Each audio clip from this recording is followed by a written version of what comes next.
Who are you texting? My therapist. You text with your therapist? Text, video chat, call. Yep. That sounds too easy. How did you find her? I just went to betterhelp.com/save. She's a licensed therapist and it's all online. I connect when it's convenient for me and don't waste time driving anywhere. Plus, it's affordable. I wonder if I should try it. It's great to talk to someone in confidence. She's helped me sort out quite a few things. And right now you save 10% off the first month when you go through betterhelp.com/save. BetterHelp.com/save. Got it. Hey, what are you giving for the holidays? Don't let it be another knick-knack nobody needs. Give something that will actually help the planet and delight someone you love. Plant a tree. With one tree planted, you can donate to plant trees as a unique holiday gift. And feel good knowing that your gift will help clean the air, filter water, and provide habitats for wildlife. Go sustainable this holiday season. Your first tree is on us. Check out onetreeplanted.org and use code HOLIDAYS to get your free tree. Then pat yourself on the back for the best gift ever.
Hello?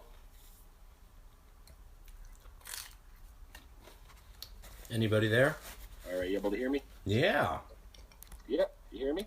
Yeah. Sweet. Yeah. Sounds. Hopefully it sounds good. Yeah. It looks like it's sufficient. Yeah.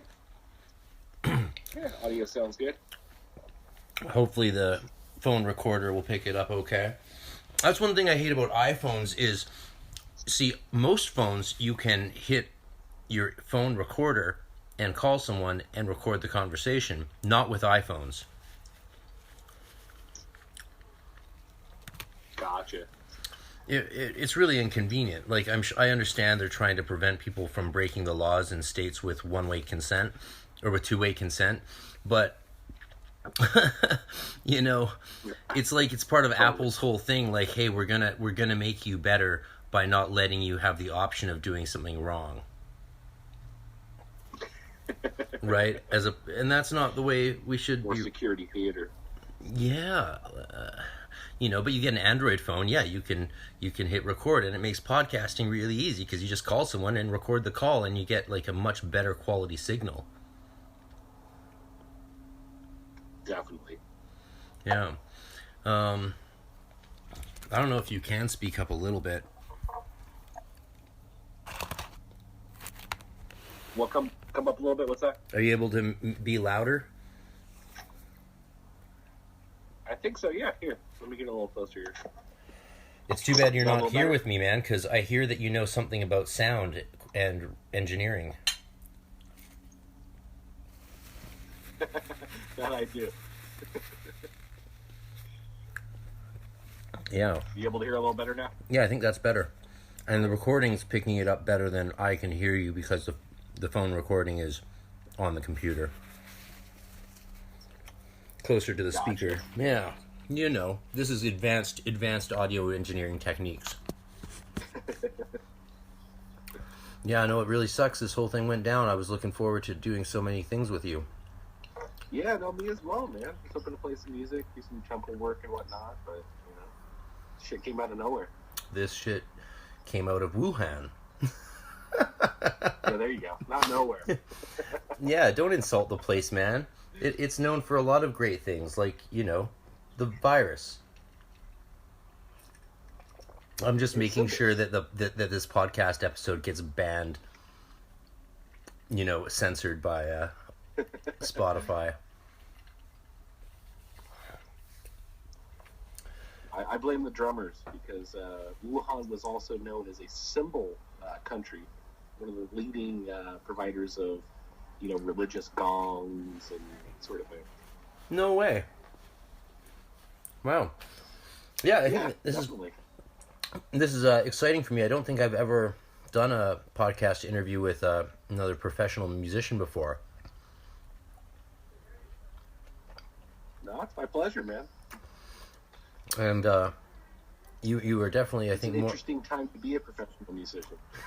Now, do you really mean interesting, or do you mean something else? Oh, it's shitty times. I mean, yeah, by interesting you mean fucking shitty, right?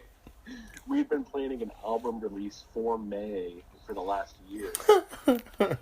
So, like, all the promotions and the ramping up, the booking agents, everything. It's like everything was like in momentum. And now we just haven't released it because, obvious reasons.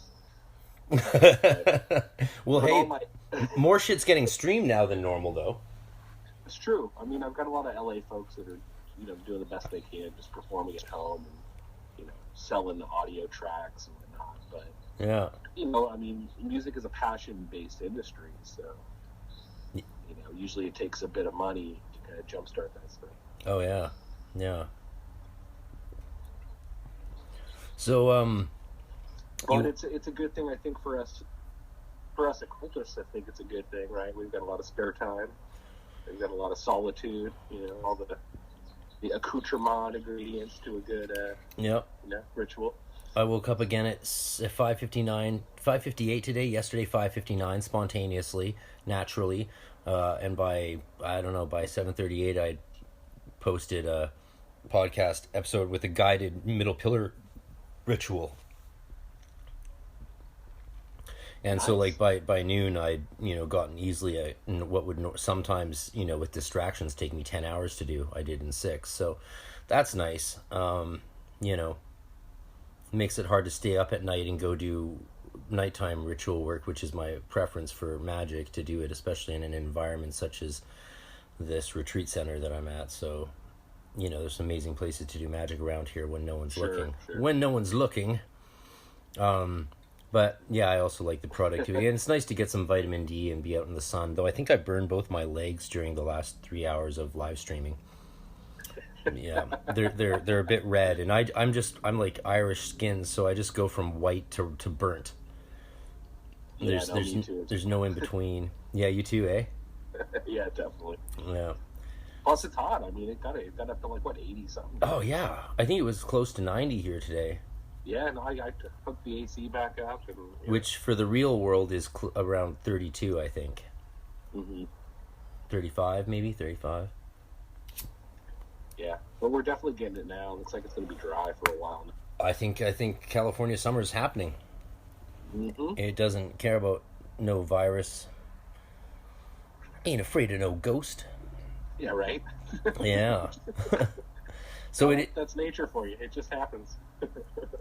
I think regardless of what we think about it, right? Oh God, yeah. Nature doesn't give a fuck about us. Like, ecological theologians have been saying for a while that the secret for us to flourish on this planet is to decenter ourselves in our view of our relationship to nature, instead of looking at like the Genesis.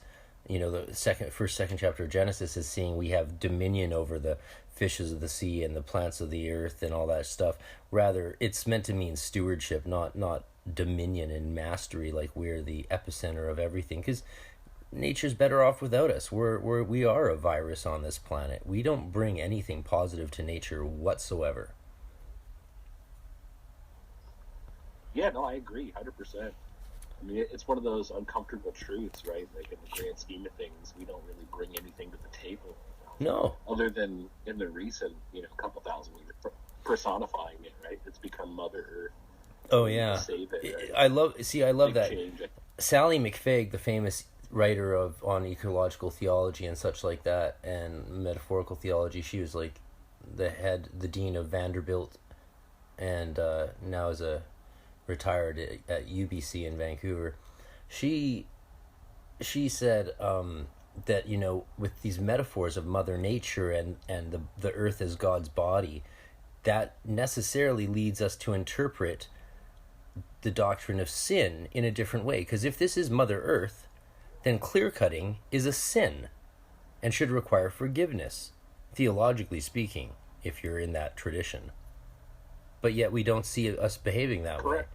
Yeah, When, I think you're correct. you think anyone ever went into a Roman Catholic confessional, was like, "Bless me, Father, for I've sinned. I just chopped down 20,000 trees and sold them, to some place for a No, of profit"? course No. They go to confession and say, blah, blah, blah. Well, it's morphed a lot. Like, for example, my oldest kid is 16, turning 17, and their generation literally perceive human race as a cancer on the earth. That's Gen Z for you, right? Yeah, I mean, and even though they're hopeful about it, there's almost this, it'd just be better off if the human race died. And while I dig the sympathy that these kids have for the environment, I think that it's kind of leaning too far in that direction can be pretty bad for the human species in general. Yeah, we actually have a word for it, right? It's called misanthropy. Exactly. And we should never hate ourselves. We shouldn't. We should aspire to improve ourselves, because we could do better and we can do better. We do, I think, need to decenter ourselves from our role in nature and see ourselves as participants in a whole rather than that which the entire thing should circle around. Certainly. Yeah, we're all on the same page here, I guess. Yeah, and like you said, we're stewards. We're stewards. The ancestors before us slash and burn, and they learned the lesson there, but there was a lot of land to move around. Would you say that's a perspective upheld in Masonic initiations, or would you say they tend more towards the Dominion point of view?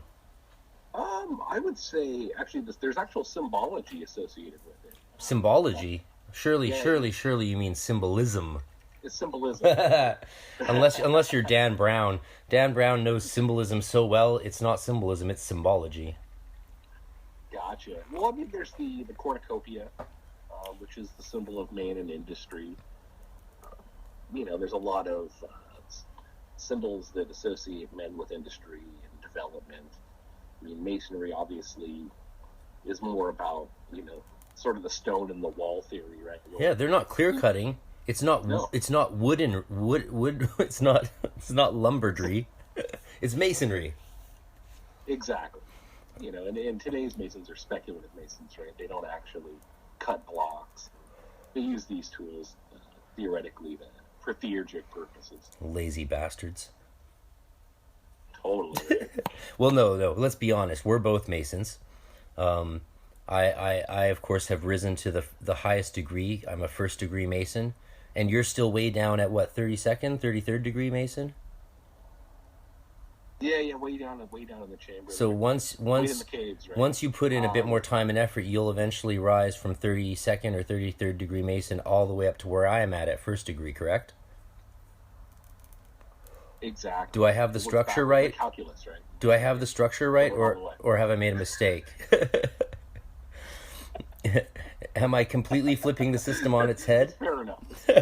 No, so masonry starts at first degree, goes to third degree, and then that's when you become a master mason, and that's really full membership, right? Yeah, that's the end of what they call the Blue Lodge or craft masonry. Yeah.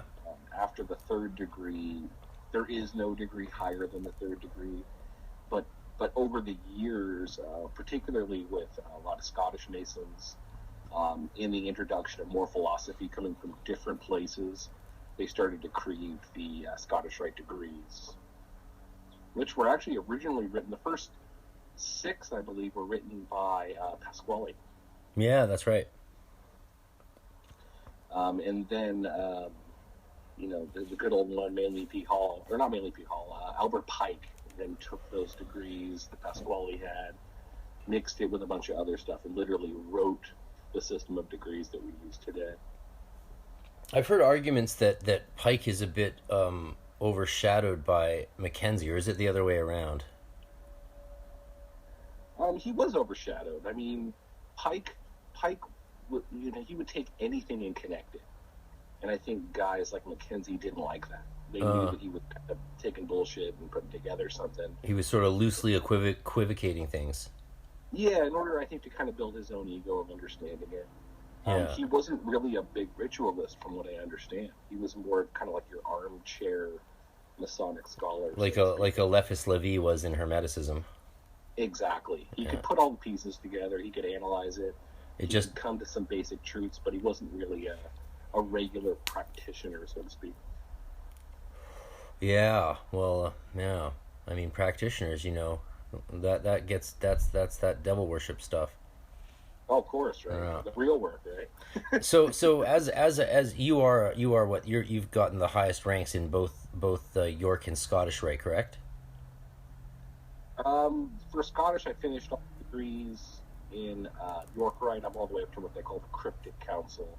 Okay. Next thing from there moves up to Templars. I don't know much about the Cryptic Council. I can't imagine why. It's okay. So basically, the right path of masonry has the right staircase. It's probably just too cryptic for me. Well, it's basically piecing together all the different religious philosophies under one umbrella. Whereas when you take the York Rite all the way up to Templar, you actually have to profess the Christianity is your main religion. Okay. So it's a little bit different. Yeah. You're going to find a lot of the Bible thumpers are always going to go to that left side. Yeah. Whereas some of us more esoteric folks are going to go to the right, so we can do a little bit of everything. Interesting. How do you find your background in masonry and your role in masonry? Because you're still active, very active, right? You're involved in even property management for your lodges, correct? Yeah, no, that's correct. Yeah. That's a lot of responsibility. Masonry, you know, there's guys that don't want to participate, and there's guys that do. Kind of like any order, the guys that do want to participate are typically doing a little bit of everything. Sort of 80-20 situation, right? Yeah, I mean, some guys just come get their 3 degrees and they either stay or they leave. Guys like me kind of get into more of the ritual, the pieces of the ritual, and really perform duties. So I've done most of the officer roles, excluding the warden and master role. Huh. Do you... I think I'm one of the rarer people who only did... Like, it's probably rarest of all people like me who just did the first degree, right? Not really. You get a lot of people who bail after one night of toasting the queen to drunkenness. Well, I think there was so much more obscurity about masonry back in the day. I mean, for example, just talking to gentlemen from like the 1940s and whatnot, they didn't even know who the members were of the lodge. Whoa. They didn't know where the lodge was. And for example, in French masonry, there's, I'll paraphrase a story. It could be a little wrong. They got a bit more mystical. They stayed a bit more mystical, didn't they? Big time. In fact, you would be told, like for example, you like those funny college movies where the dorm guys will come take you and throw you into a van. Oh yeah. Drive you around blindfolded, right? That was definitely my college experience. That's French masonry. That's where it all comes from.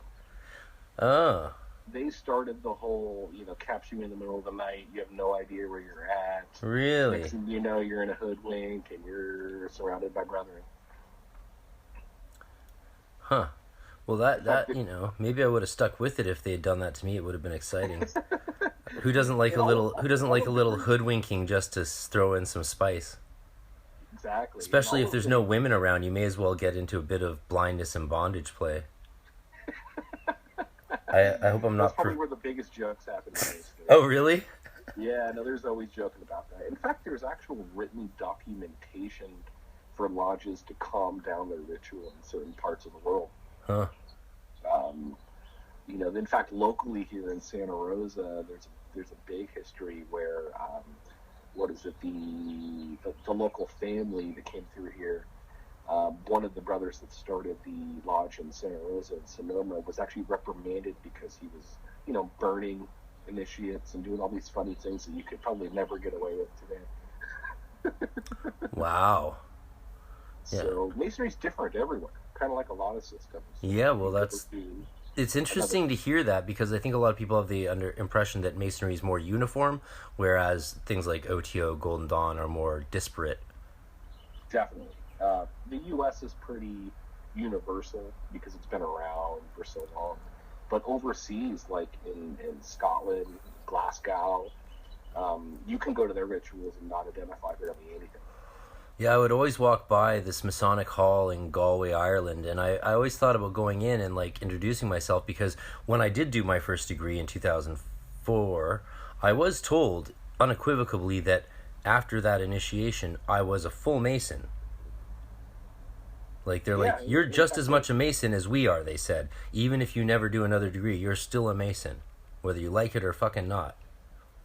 That's correct. And I thought that was a beautiful sentiment. Like, because, you know, so many orders are like, hey, you're with us now, but if you don't behave, we're throwing you out. Yeah, I mean, the original Masonic orders, it was like a one-day thing. I mean, you could literally, the 3 degrees were 1 degree system. Oh, wow. I would have liked that. It wasn't until later that they were kind of out in individual degrees. See, that was my main problem with Masonry, other than the fact that they tricked me into taking an oath on an English flag and then toasting the Queen afterwards all night long. And I'm like, what? You know?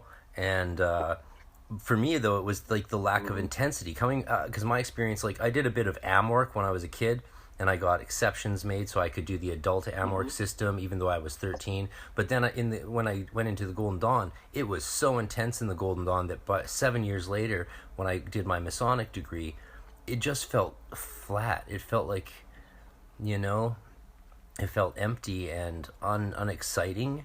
So I think if it had been more intense, like all three degrees up to Master Masonry done in one day, and, you know, hey, you can fast, and then I probably would have been so overwhelmed and ecstatic with the experience, I would have been like, yeah, let's fucking toast the Queen.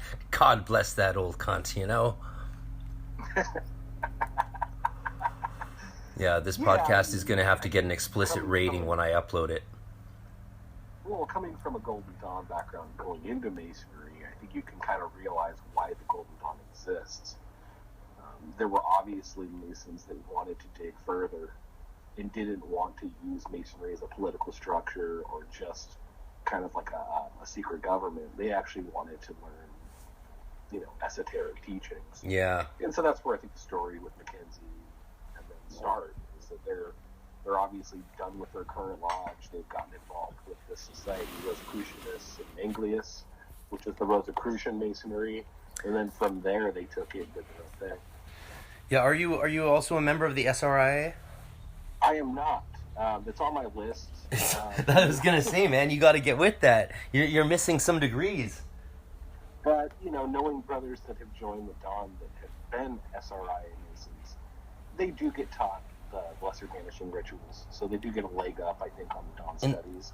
In the SRIA? Yeah. So the SRIA has retrofitted themselves with Golden Dawn rituals?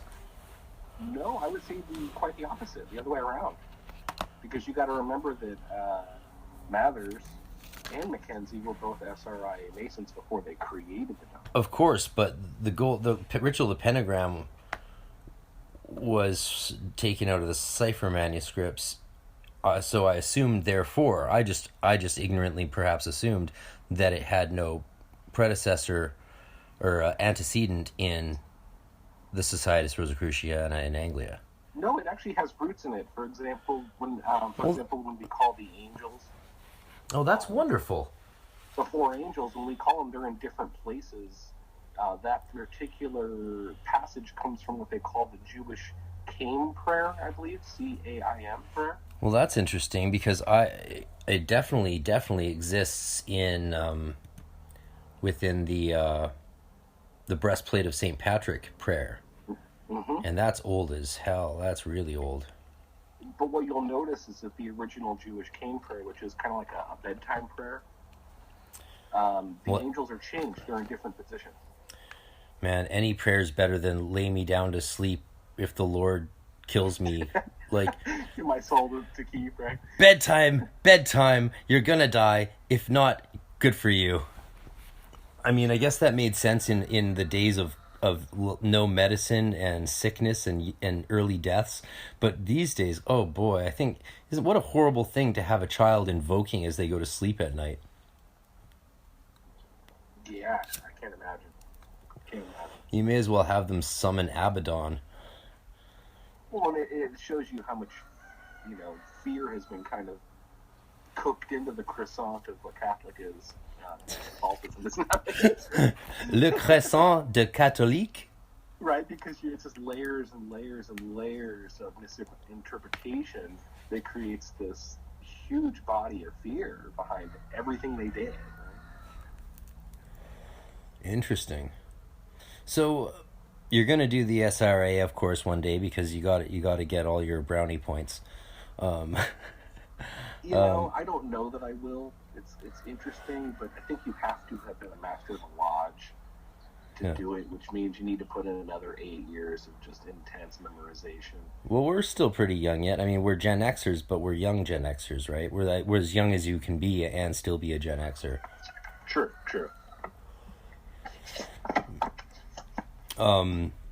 So I'm fascinated. One of the things I'm fascinated to talk to you about ever since, of course, meeting you at PantheaCon in February is the fact that you have such advanced knowledge in Masonry, in both rites, as well as you've gone through all of the Amorc, the Ancient Mystical Order Rosea Crucis levels in Amorc, correct? That is correct. Yeah, so you've gone through all those. Oh, now your voice is way louder. That's good. Can we keep you at that volume? Yeah, it should be a little better now. Oh, groovy. Which, of course, I abandoned that early on because I found a functioning full-time Golden Dawn Temple Tahuti in Vancouver, which was very, very lucky, of course, like lucky as fuck. I mean, shit, most of the best things in my life really, they really do represent preparation meets luck. That's all part of it, right? I mean, it's huge. I mean, when you're on the path, things just start to line up, I think, at times. People would love to hear us talk about synchronicity for 2 hours, but, they can just go read The Secret, right? Right, totally. So I'm curious to ask you and get more of your perspective on that intersection of the full system of Masonry meets the full system of Amorc, plus you recently became an initiate in a Golden Dawn order, which I'm very familiar with. And I believe you did the first grade or first 2 grades? Just first grade for now. So you're neophyte in the Golden Dawn, but you are a superhero Mason and divine demiurge of Amorc. Yeah, no, I was the master of the Santa Rosa Pronaos for 2 years. I joined the TMO Martinism, finished all the degrees with them. Then I moved over to the ORC, which is a different stem of Martinism, where I'm just what they call a SSI. Who runs the ORC that, the other ORC? Because obviously I've got an ORC, but who runs the other ORC? The ORC that I work with is run by a gentleman named David Hogan, who's the same one who runs the OGD, Golden Dawn Temple. Oh, yeah, so this is all part of Martin/Zalewski's crew. Sort of. The Martinism, yeah, it is. Like, not Martinism, but Martin. Yes, it comes through... Martin, my former roommate from the late 90s. Correct. Yes. Well, it makes sense that both of us created an ORC because guess what? We spent a lot of time together. I mean, the dude dated my little sister. I remember that, yeah. Yeah, well... Anyway. We don't have to go there. Oh, it's ancient history, brother. But it's interesting because, and actually I've gotten quite a few comments on my podcast and pages curious about the different evolutions of Golden Dawn and other orders and how they moved around and formed. So that's something people are actually interested in hearing about. I think it gives people a lot of comfort to understand the vicissitudes of these paths, because I think it opens up people's sense of confidence in that it doesn't really matter so much which path they take. It just so matters that they take a path, right? Correct. And sometimes that path changes. Sometimes there's splits in the road and you change course, but ultimately we're still all heading to the peak of the mountain. Correct. I think all traditions are doing that same thing, right? Masked in a different, Yeah, for sure. And you start to see it too. I mean, coming in as a Mason, seeing, I mean, it's very basic compared to GD or Martinism. Do you think so? Would you say that Masonry is basic compared to the GD or Martinism? You have to dig really deep to find the symbolism that's on the surface in GD and Martinism. Huh. Like, for example, in a lot of ritual initiations, you'll have a candidate stop at each station, whether it's for consecration, to learn handshakes, to learn different things, but it's always cardinal directions. So you see this ritual room set atop the tree of life, and with every ritual, you can literally lay it out. So it's basically a Kabbalist map. Yeah. But for most, I think today's students that have a lot more research and data at their disposal are going to be more inclined for more elaborate ritual. Right. For baby boomers that came back in the 1940s and 50s from war, I think, Masonry kind of became that fraternal organization, that it is today. But at its very core, it has very esoteric roots that just aren't being talked about a lot. Yeah, that's interesting. Why do you think it's not talked about? I think it's uncomfortable for a lot of older Masons who are still, let's be honest, Masonry in America has the sacred volume of law that we use is the Holy Bible. It wasn't the only book that we use. In fact, when we initiate, an Islamic member, we're going to use the Quran. We're going to use a book that's binding on his obligation. But most Masonic lodges, older members will actually look down upon us for doing rituals with the Quran. Because there tends to be a very big, Catholic Christian background in Masonry that just has a backbone from the last 100 years. Interesting. Too much Christian stuff, hey? Yeah, there you go. Do you know that song by the band / album that's really famous, the Hermetic Order of the Golden Dawn? Is this a trick question? No, this is real. This is real, brother. It's actually the first episode of Very Honored Frater BT, Edward Reeves' Esoteric podcast, is an interview with that guy, and he wrote all these initiation, all the rituals of the GD as songs, and performed them at CBGB's, charged everyone $6.66. There was a lineup around the block. Everyone had exact change because the owner was like, how the fuck are you going to make change for like 200 people paying $6.66? But everyone had it. It was an amazing night. And then they put out this album called Hermetic or the Golden Dawn, and they performed like the LBRP and the Watchtower and a bunch of other rituals. But they have one song that's amazing. It goes like this. Something like, Westwoodman and Win Westcott formed a temple. Mathers sighed and slowly joined the same. A.E. Waite came on too strong. That Christian stuff just don't belong. That's funny. It's amazing. Definitely. But it's at the root of everything. I mean, when you look at Dr. Felkin, back at the Huayra Ra temple. I mean, when he died, he was also a member of the Order of the Round Table. And the Order of the Round Table is a very strict Christian organization. And from what I understand is even on Felkin's grave, there's inscriptions, regarding Christianity, which is kind of interesting. You spent a lot of time in that order. Interesting, yeah. I read recently a bit more about the Order of the Round Table. Yeah, interesting.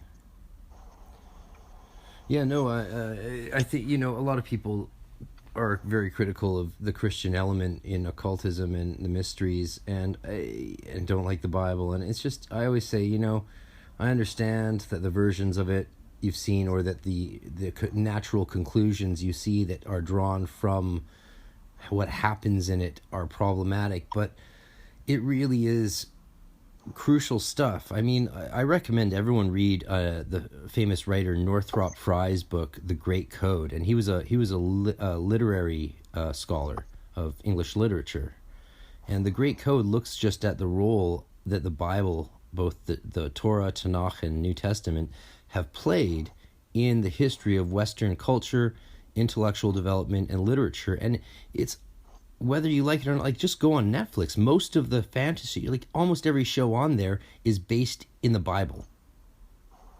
Like, not every show, but you know what I mean. Like, everything from, you know, Supernatural, Sabrina the Teenage Witch, any, like, this new thing, The Pale Horse with your man from Dark City, like, all those things, like, they're all grounded in all these, like, how many movies have been made based on the book of Job? Yeah. So, No, it's a repeating hero story. I mean, not to go Joseph Peterson on you, but yeah.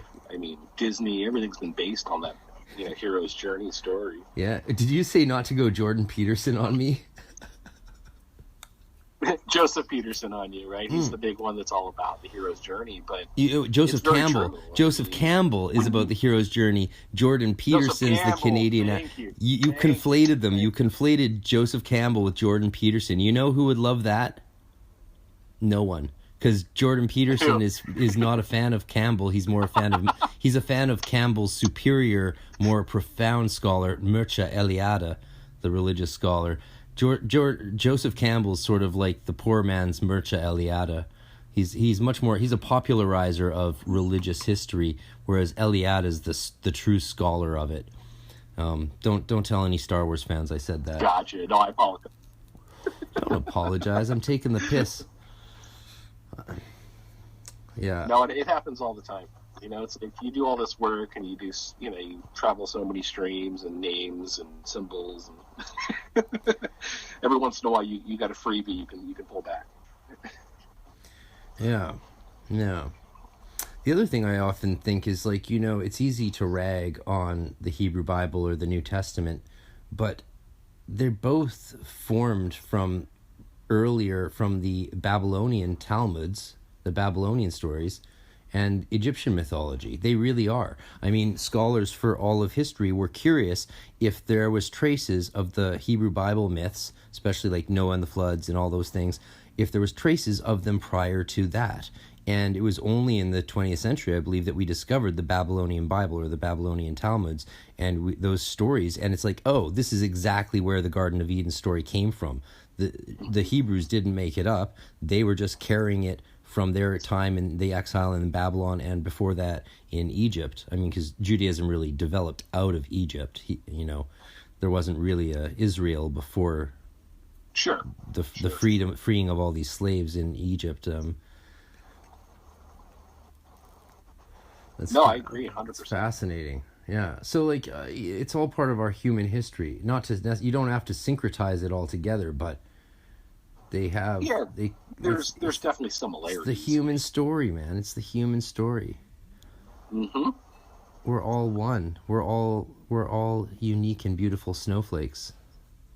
Yeah, and evil, corrupt bastards, right? But we're trying to connect the two of them together, right? We're trying to unify opposites, right?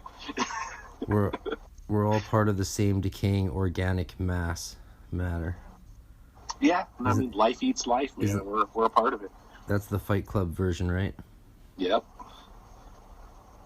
So when you think in your head about your experiences in the Amorc initiations, in Masonry, and now beginning in the Golden Dawn, how does that exist in your brain? Because once I found the Golden Dawn, I did the training, graduated, went through everything I could go through, essentially,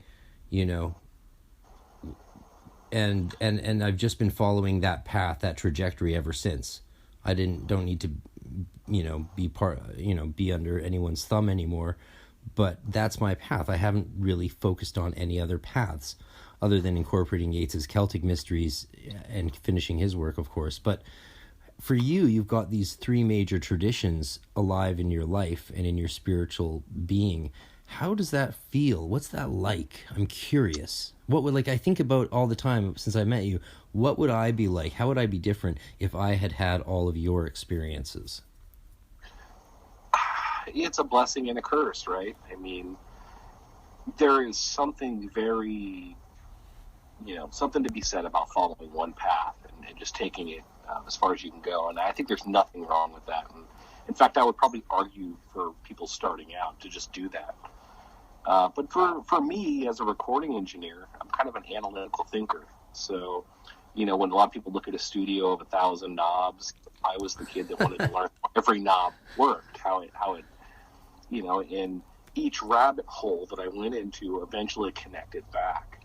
So I think when I started esoterics, I did the same thing. I did my first degree in masonry, my first degree in handwork, and my first degree in Martinism, all at the same time.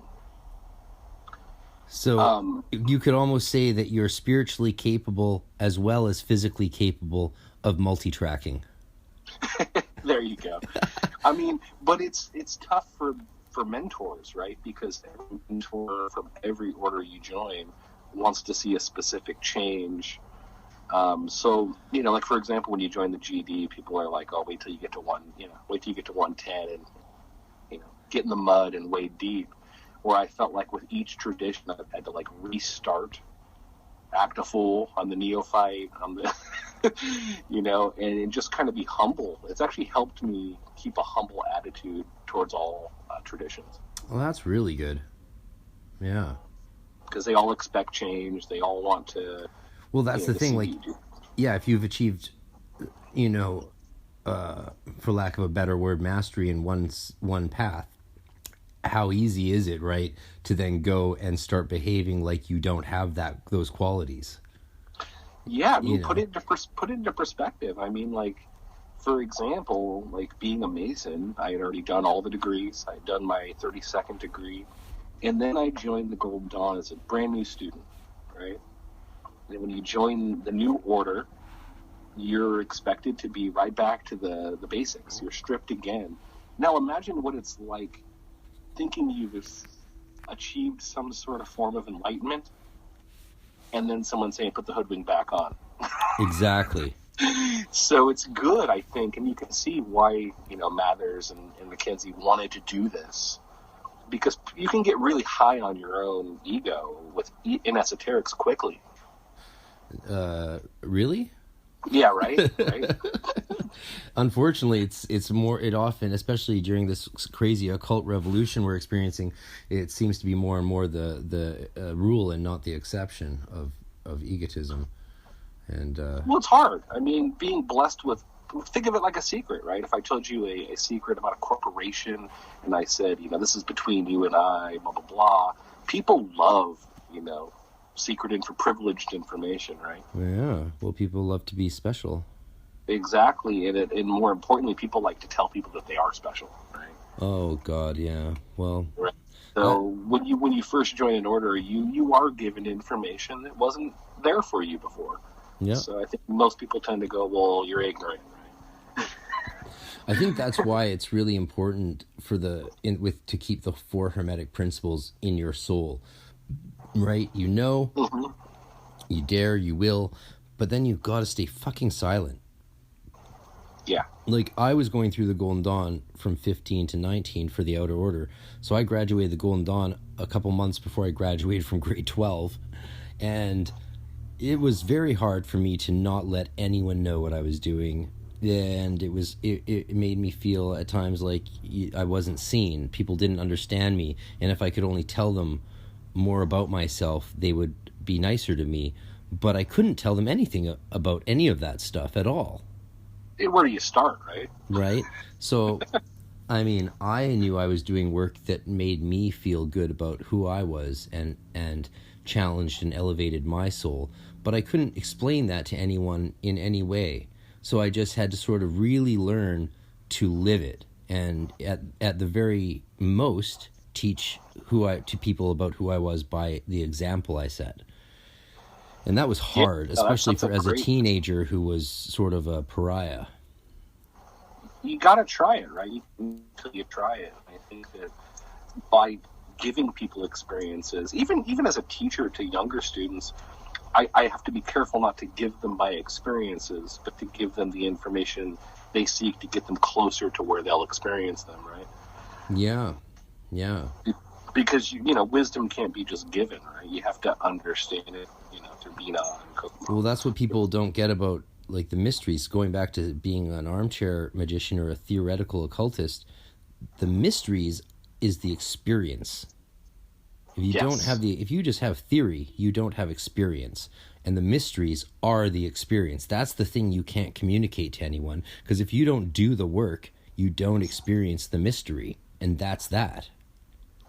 Well, and some people, that's enough, right? I mean, for some folks, just understanding it will be enough enlightenment for them in their lifetime. Some people don't even want to bother with it, right? Like in my household, most people shouldn't. God, you know. I like Valentin Tomberg. He was the student of Rudolf Steiner's wife who wrote Meditations on the Tarot, right? You know, he says in Meditations on the Tarot that he basically says that Hermeticism is sort of for like the spiritually disabled. He talks about it almost like, hey, this is a path for people who aren't competent enough to do anything else. You know, there's some truth to that. Well, he says great scientists, artists, and poets are the spiritual superiors of the Hermeticist. And I love that. Oh, well, I agree 100%. I mean, especially as an artist and a master musician, right? I mean, even like, in recording, there are so many secrets and things you can do out there. But there's even more. They're just constantly changing and happening. But when a guy like me or you find something like Hermeticism, where the science is so vast, it's just like you can't learn everything. Are you saying that Hermeticism is more than just the 7 principles? Oh, we're talking about Kabbalion, right? So while I was doing my live stream, Arissa Victor stopped by with her social support worker friend, and that's wonderful. She came all the way across the 10-acre property to visit me, and my witchy neighbor Eve and her newly elected to the Green Party in Sonoma County, Rebel Fagan. Amen for that guy. Yeah, good for him. He's elected a representative. No one, we all were like happy for him to run, but we never in a million years thought he'd win the Green Party seat, and win the election, but he did. So, go magic work, yeah. Yeah, definitely. I mean, I love the Green Party as much as anyone. Unfortunately, they usually aren't capable of doing much due to, Yeah. Need I say more? Interests. I mean, I think in British Columbia, the Green Party's barely got a few any points on the BC Marijuana Party. The BC Marijuana Party managed to get pot legalized. The BC Green Party, actually, they recently joined with our new Democratic Party, because we have a 3-party system. So they united together. They merged because by combining their seats, they knocked out the Liberals. Yeah, numbers. Which was quite a coup, but also sort of brilliant, because the Liberals in Canada, of course, are actually conservatives, and then our Conservative Party is actually really conservative.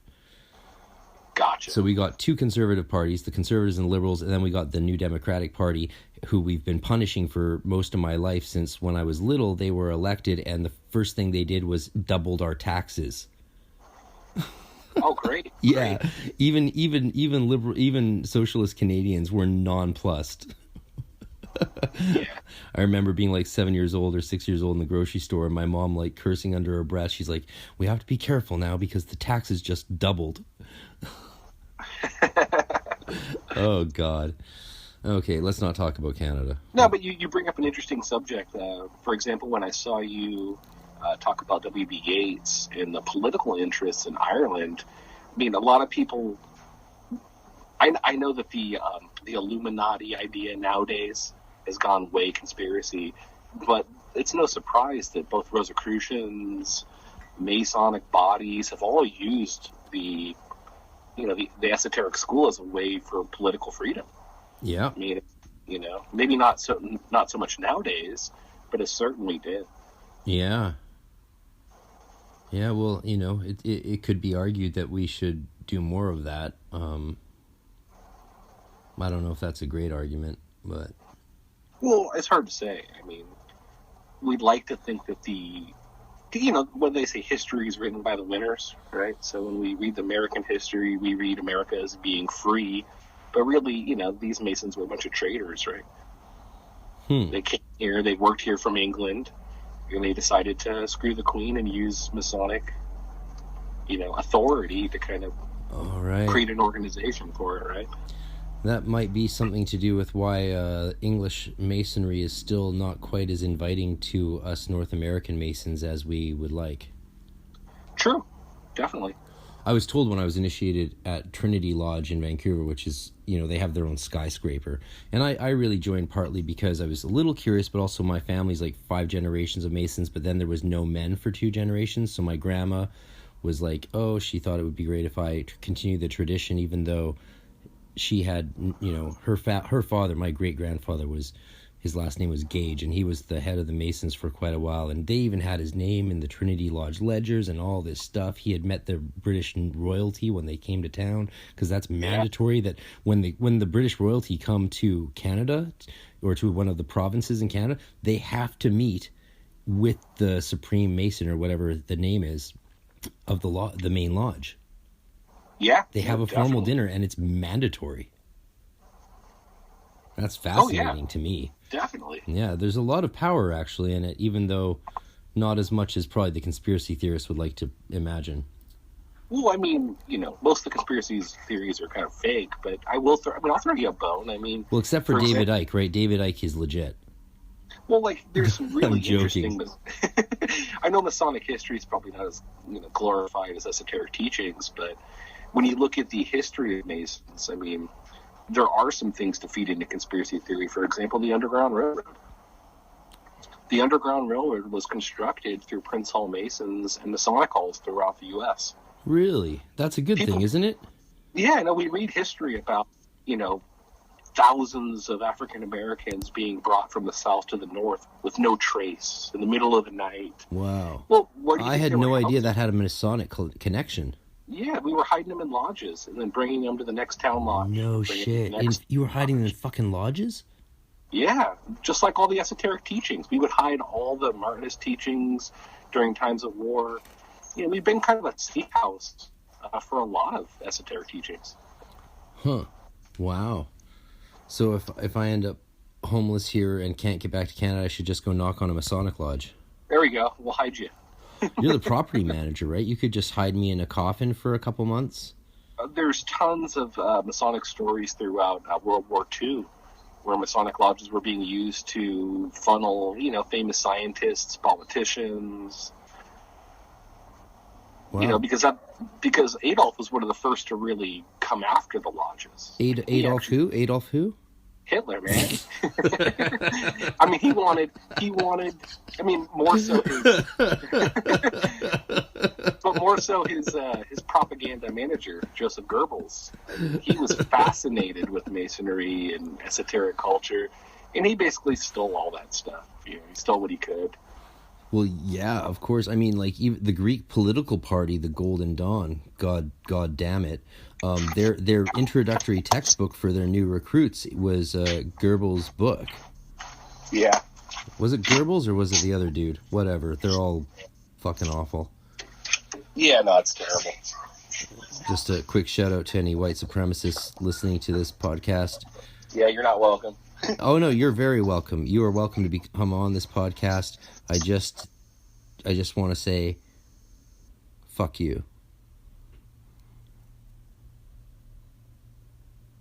There you go. Shout out to white supremacists. Nazi punks, fuck off. Come on to this podcast, and I will insult you a second time. Fechez la vache. Sorry, I just watched Monty Python and the Holy Grail the other day. Hadn't seen it in many years. Nice, that's an oldie but goodie, right? It's a good one. It's a gooder. Yeah, no, it's brilliant. I actually think I might like the Holy Grail more than Life of Brian. Yeah, I think so too. For all you youngins listening, Monty Python is a British sketch group that did some movies and had John Cleese and Terry Gilliam and all these others. You got to check out Monty Python if you don't know it. I'm terrified actually by the idea that there might be a generation born that's not familiar with Monty Python and Fawlty Towers and all that stuff and Terry Gilliam's work. Yeah, I mean, but imagine our elders. There's probably a lot of work that we haven't been exposed to. Yeah, but that was all shit. Of course it was. I Love Lucy or the Carol Burnett Show. Crap. All garbage. Total crap. Carol Burnett. She had no talent. She was a lazy woman who didn't work at all.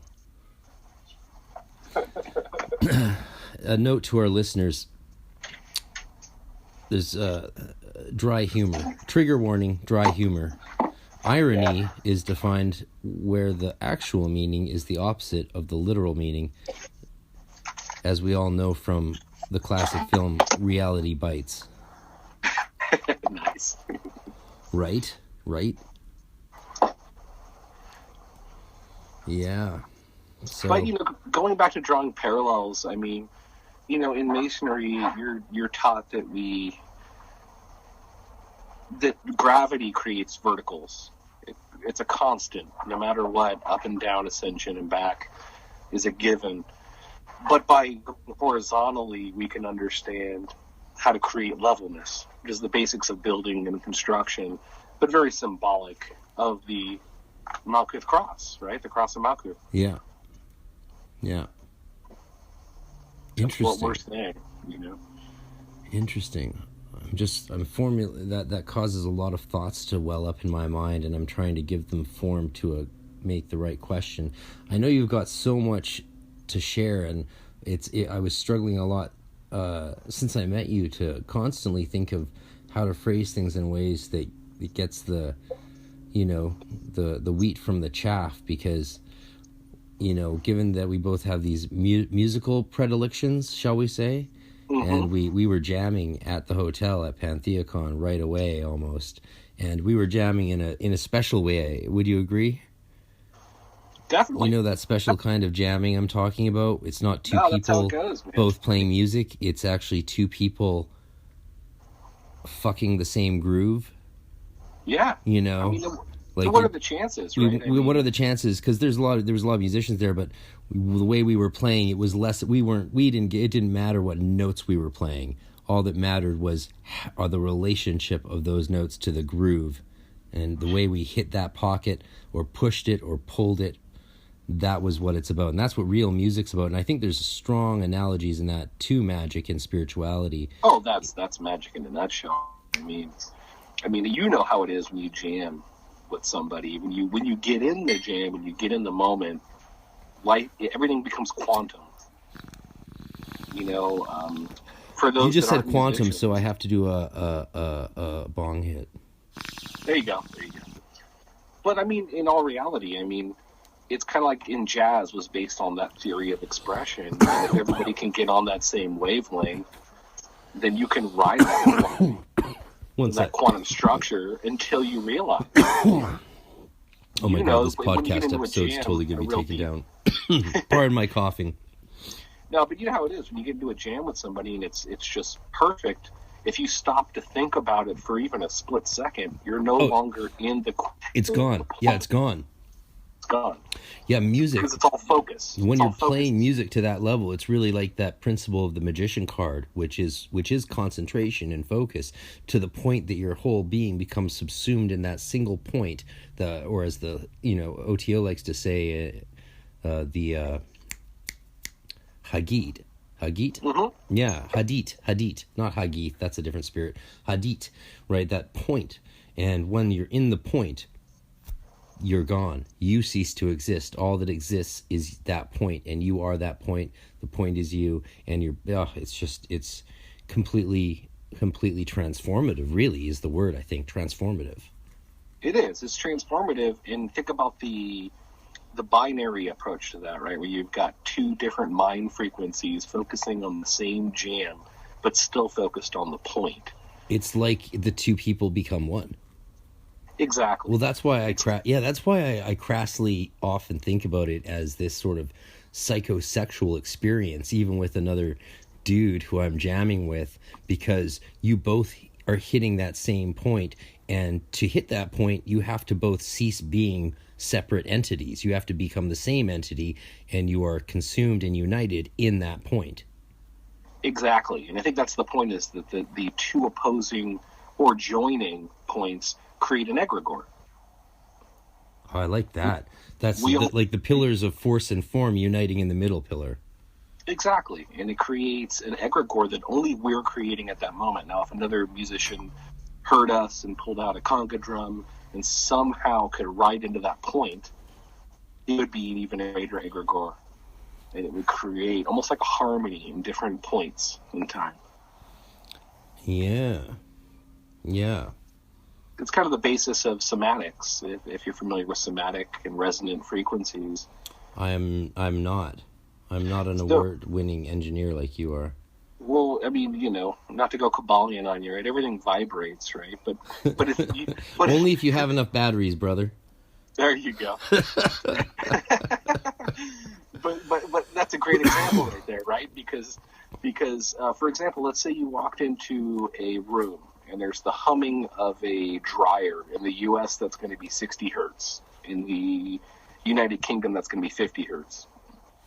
If you have two devices in the same room that are ringing at different frequencies, like the hum of the refrigerator and the hum of your computer or whatever, if you sit in that room long enough, a third frequency will get created by your brain, and that's what's called that binaural beat. Wow. So it's not actually there, but it is. And I think that we're technically playing with this as magicians in meditation all the time. Well, yeah, the nature of how we vocally vibrate, I mean, Golden Dawn magic especially is primarily the creation of sound joined and interplayed with the visualization of colors. Correct. And that colors and sound, I mean, that's sort of, in some ways, that's, to me, the alpha and omega of the fabric of nature. Definitely. And there's lots of systems. I mean, the GD had its own color system. The Tatawas had their own system. Paul Foster Case and Bota had his own color system. Oh, that reminds me. That's what Arissa said. So when Arissa was there, she was the protege of Jason Lauderhand, who was the protege of Paul Foster Case. She's 81 now. And so someone on the live stream asked a question, and it was a good question that I didn't even know existed. And he was quoting the question from someone else on the Magic Hour podcast who said it. And the question was, did Paul Foster Case help William Walker Atkinson, a.k.a. the Three Initiates, write the Kabbalion? So I asked her, and she often, she's got vascular dementia. So she's told me about the same cat story a million times, and that's cool. But when she talks about magic with me in her books and her experience in the mysteries, she sharpens up in the same way that my mom, who's in a similar sickly state, sharpens up when I ask her about astrology. It's like the person just comes back fully to the front. So when I said, did that happen? Was this the case? She became instantly more cogent than you would see her 90% of the time. It was like, oh yes, absolutely. I'm like, and how do you know that? She's like, because he told me. Yeah, I mean, that was that whole romantic period, during that time, right? Amork was just getting kicked off. Foster Case was down there. You had Hollywood. You had a lot of money, a lot of artists. So there's a lot of offshoots down there for sure. Yeah, Hollywood. Yeah, that was the time. That was the Agape Lodge days, right? Exactly. I mean, and I have posters from Amork back in the 1930s. I mean, there's hundreds and hundreds of students back then. It was a big deal back in the 30s. It's hard to imagine. I mean, my mom drove me down from Vancouver with my sister and my best friend, Daniel, to Amork in San Jose when I was 14, I believe. It was the summer after grade 8. And it was the summer before the summer I got it. I found the Golden Dawn, and she took me down there, and I saw the Rosicrucian Park and the shrines and the Egyptian Museum. They wouldn't let me into the library though, because I was only a junior order of torchbearers. I wasn't an adult member, so they wouldn't let me into the library at all. But it was an amazing experience. I'm like, wow, this is huge. This is a $100 million facility at least. How did this come to be? I couldn't believe it. Easy. Yeah, easy, right? Easy. Well, I mean, that property and all that shit on it's probably worth $500 million. Right? It's a massive institution. Nowadays, for sure. It's a massive. So it must have been huge. Why? It was huge. It was the big deal. I mean, Walt Disney was one of the primary members. No way. A lot of people with a lot of money, man, that were involved in AMWORK in the early days. Wow. Because you got to realize that the gentleman who started AMWORK, Harvey Spencer Lewis, was actually a marketing manager. Huh. So here's a guy, kind of like today. You see a lot of occult people trying to create something monetary, but they're not very market friendly. Yeah, I noticed that Harvey a lot, especially given my background's marketing, and I'm watching all these people around me, especially people I was trained by, trying to do things without the skill set I have, and it's like, oh my god. And then there's me, and my last thing I ever want to do is like do something like that. Oh my god. Like get people into Bitcoin or fucking some shit like that. Join my Golden Dawn Order and buy shares in Bitcoin. Well, what he did was that he had heard of the idea of a true Rosicrucian order, but he was in competition with SRIA Masons who had a Rosicrucian order already that had chartered from, I believe, France. Yeah. Harvey, who wanted to create his own order and have some sort of a business aspect to it, went out to France and basically exhausted every contact and resource to try to find somebody who was an adept in a said Rosicrucian order. He finally, apparently he had been months traveling trying to find any residue of an order. When he did finally come across, I believe, an older gentleman, I believe well into his 80s, in his dotage, and he convinced this man to initiate him and to create a charter of Rosicrucianism into the U.S. From what I understand, the initiations were very simple. The guy didn't really remember a lot of information, but regardless, Harvey came back with a charter. He came back to the U.S., created a charter. Lineage jackpot, right? Yeah, here's the lineage. I don't remember much else, so just make it up for yourself. So when he came back to the U.S., he created the Rosicrucian order and then started trademarking the name Rosicrucian. Oh God, yeah. Don't say that to Frater BT or Edward, because man, I've never heard a line of cussing like when he talks about that. It's kind of like everybody's family history. Nothing's perfect, right? There's always skeletons in the closet. So Harvey basically created the charter and started to patent the word Rosicrucian. The French and English SRIA Masons weren't happy, so it created a legal battle. Harvey, being a marketing manager and very savvy businessman, knew that the Masons weren't ready to even go into battle about it. And within a few years, he was able to successfully grab the Rosicrucian order, and the Masons could do nothing about it.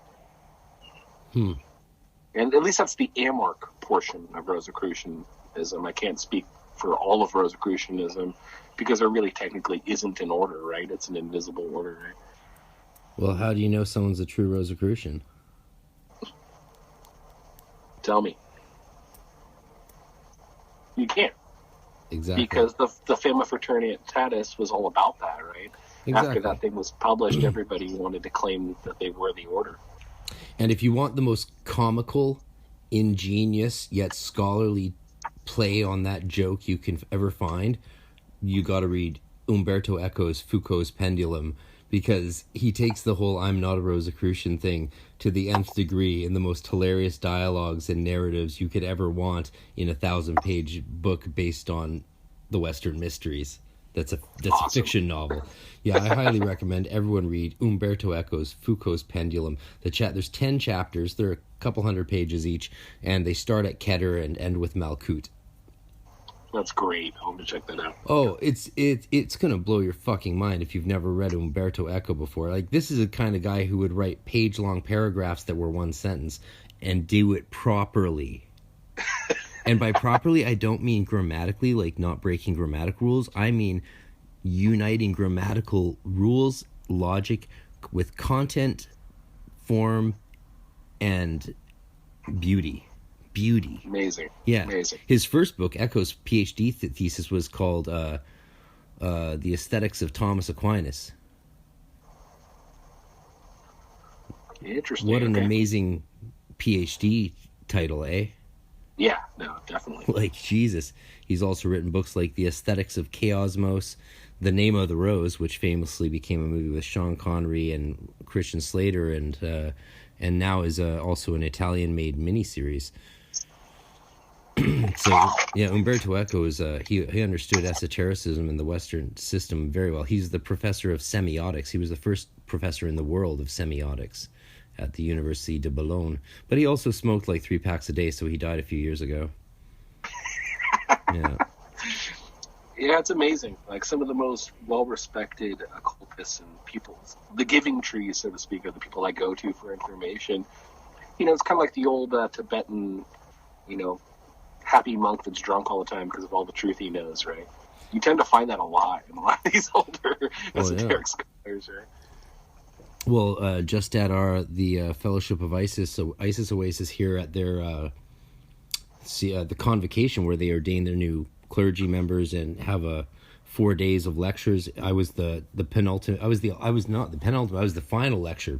In fact, I had to throw out in front of a hall half filled with people my entire presentation because they had built a final altar to Isis in the hall, in the theater, in the temple for the last ceremony, and it was blocking the white screen behind the stage, so I couldn't do the whole PowerPoint. I never made a PowerPoint this good in my life before, and it was all about the sign of the Emperor and the sign of silence, the sign of Horus and the sign of Harpocrates. And so I had to throw it away, and instead I did God form work, like advanced level God form work, and followed by invocation of Isis, which led to some people crying, one person walking out when they said I didn't pronounce the divine names in the proper Hebrew form, and a whole bunch of other experiences. And you got me quite a bit of respect from the clergy and the priests and priestesses of the Fellowship and Temple of Isis here, but they oh my god, I shouldn't have smoked that weed. This is what happens to me, man. I'm such a lightweight. Fuck's sakes. You bring up a good point, though, in terms of voweling God names. In my own experience of pronouncing divine names over and over again, I find that the exact pronunciation and the way we vowel them are much different. Right? Am I correct? Yeah. Well, so I always like to use the basic philological example found in the word Gebura, right? The word for power, or it's not really power. Well, it is power, I guess. Power is a good translation. Sure. It's not as complicated a word as hesed, which is actually a really mystical noun in Hebrew. Like, you want to fucking warp a Hebrew professor's mind, or a Hebrew language teacher's mind, even of biblical Hebrew. Ask them what hesed means. They will take 2 steps back and put their hands up, like in the Orantes gesture, and say, well, okay. There are some words in Hebrew that are so strange, old, and mystical, they don't even really have a specific meaning. They mean too much, and that's what I call the theocratic meaning of referencing the part of the body of God. Theocratic with an S, not a C, of course. Though, like, so the word hesed, it doesn't mean mercy, man. It doesn't mean mercy. It means something that can't be expressed in words. Now, Gebura is not like that. And so here's the philological point about Gebura, or I guess it's a morphological point. Gebura, no, it may phonemic. It might be, yeah. So Gebura, the letter bet, was pronounced b up until like the 1920s, 1910s, and that's when Hebrew was revitalized, because Hebrew had pretty much almost died out, except outside of the rabbis. People spoke Yiddish and other versions. And so it was sort of almost a dwindled language. It was a sacred language, not as bad as things have gotten with Latin, but it was very similar to the role of Hebrew actually in Jesus' time, when everyone spoke Koine Greek or Aramaic, also called Chaldean, of course.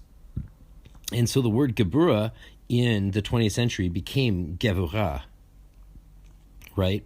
So if the word changed in such recent history, how on earth could you say what the proper pronunciation is? Would you say it's the old pronunciation because that's how it was said during those times when the grimoires were written, for example? Or would you say, no, the way it's spoken by the mass of Hebrew speakers today is the proper way because it's their language, or secondarily, that's what will draw on the group unconscious mind of the linguistic sphere of the world. You could sort of make either of those sort of arguments. So that's when I always say, look, that is the best example of the fact that it does not matter how you pronounce it to a certain extent. Just like there's different systems for pronouncing Enochian. There's John Dee's method, there's the Golden Dawn method, and there's like what Lon Milo Duquette does, which I think is actually a beautiful harmonizing of the two. But I'm quite familiar with all three. I always think when you learn a language, you should learn as many dialects of it as possible.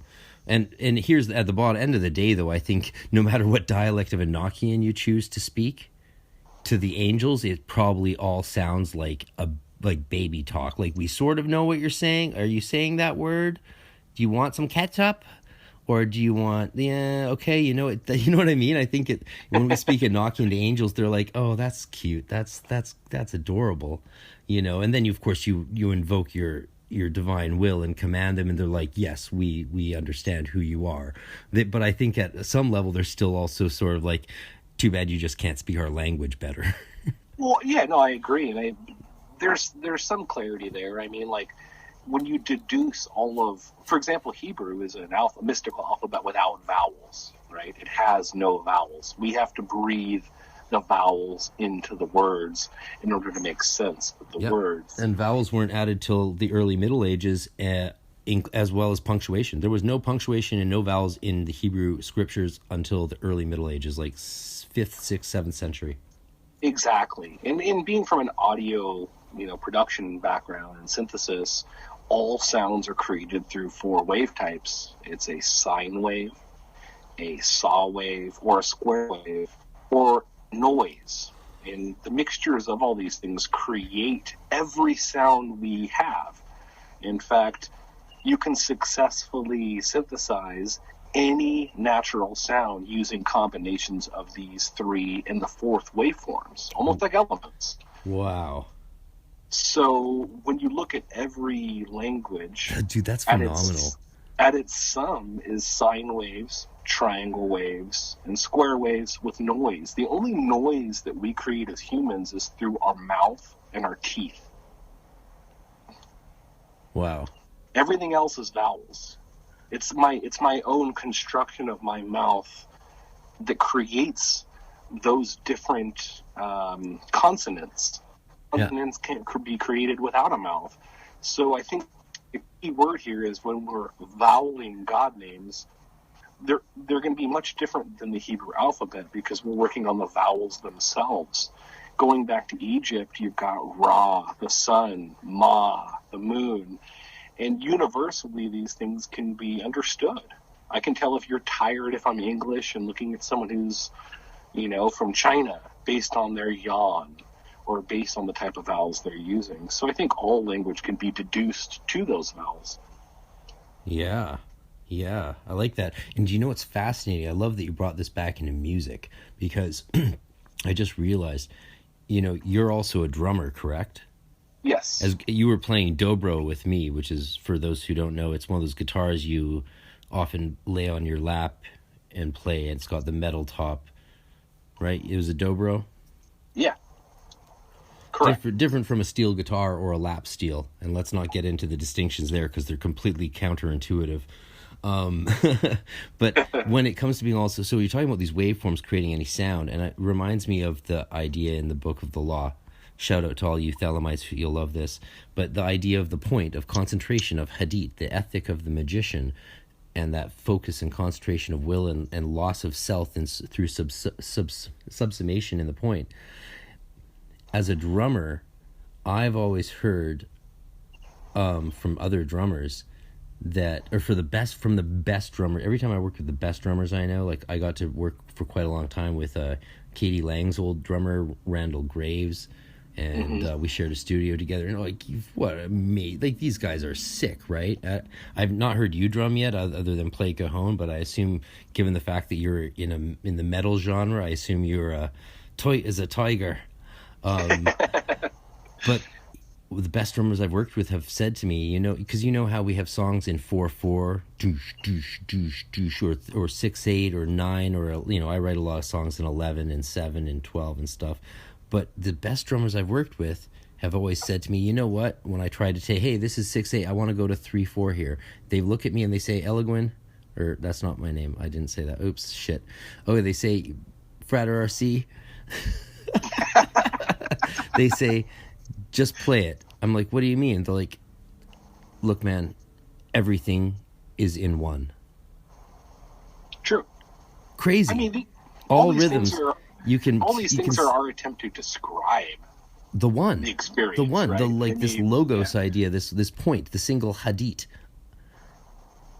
Yeah, like that Definitely. hadith point. Like, so you can say that a rhythm can be in 11/12 or 11/8. It can be in 6/8, but everything's always in one. That's fucking. When I heard that, it blew my mind. I was doing my first studio recording at the time, and it was a good recording. That's why I had good drummers. I got to open for like the Mothers of Invention, which was a fucking trip, even though I didn't know who they were. Yeah, don't tell anyone I said that. And when I started to realize and think mystically, because I was 27, 28 at the time, and I had this long history in theology and seminary and Golden Dawn work, and the idea that everything was in one. And that was also the time I was learning how to really work with click tracks for doing demos so that we could record more cost effectively, right? It's so amazing to think that that all of it comes down to that, right? Yeah, definitely. I mean, and how connected it is to esoteric practice. I mean, Pythagoras obviously associated each of the scale notes to a planet, right? 7 notes repeats itself on the 8th. I mean, that's the basis of the music we play today, is all based on that theorem, on the tesseracts, right? Wow. I mean, he basically took each note, put a planet to it, called it the music of the spheres. Yes. And ever since then, we've been associating an 8-note octave with Western culture. Amazing. And even in other cultures, Egyptian scales, melodic minors, you're going to find that 8-note scale. It's just different places of the 8 notes. You're saying 8 because you're counting the 1 again, right? Exactly. You got the 7 planets and it repeats, right? So the higher self is the octave of the first note. Because I'm not quite the musician you are. I didn't start playing music till I was 25. But so when I had to learn how to calculate, like if someone capoed up to the 4th fret, I had to like count in my mind. It's like, okay, if they're playing an A minor shape on the 4th fret, then I have to count, A minor, B, C, right? And and then there's the other count, which is 11. You got to count. There's 7, and then there's 11, and the 7's actually 8, right? Are you with me? Correct. Yeah. Okay. No, yeah. No. I love the fact that I said something that even to my own ears, though I understand it, sounds so absurd. I'm like, there's 7 and there's 11, and the 7 is actually 8, and you're like, correct. Like, yeah. No, it is. Holy shit, that sounds fucking wacko, right? I mean, New Age has taken this theory all the way, looking at electromagnetic waves. I mean, there's technically a cosmic keyboard, right, all the way from from the beta waves to the delta waves up into radio frequencies. It's just the same notes repeating over and over again. Now, it seems to me there is a slight dichotomy or contradiction within that schema when you then take it into physical nature, scientifically understood nature, as well as cognitive biology, right? So when you look at those notes and those structures, you can see them as sort of mathematically defined within objective reality in nature, correct? Definitely. Like it's hertz. Geometry. Yeah, it's geometry, like 4,400 and so on and so forth. They go up by these exact numbers. But then when I read This Is Your Brain on Music, and by read I don't mean audiobook. I didn't go full Joe Rogan on it, but I wrote enough of it to the point where the science just got a bit too much for my chronic brain back in those days. I was going through some stuff, and but what fascinated me is that he also mentions that at the same time as this stuff is represented in nature, like the frequencies and the tonics and the evolution of the harmonics, at the same time, our brain is what's interpreting these sounds. And he said that these sounds that sound musical to us, to another brain, might be complete nonsense or even not register at all. Definitely. And that's because of something that we call cognitive biology or something like that. Yeah, and it's right there in the basis of our most basic symbology. I mean, look at the cadassus. Look at that staff. You've got a sine wave and a corresponding sine wave, and it's the basis of everything. I mean, that's the two dualistic points coming together.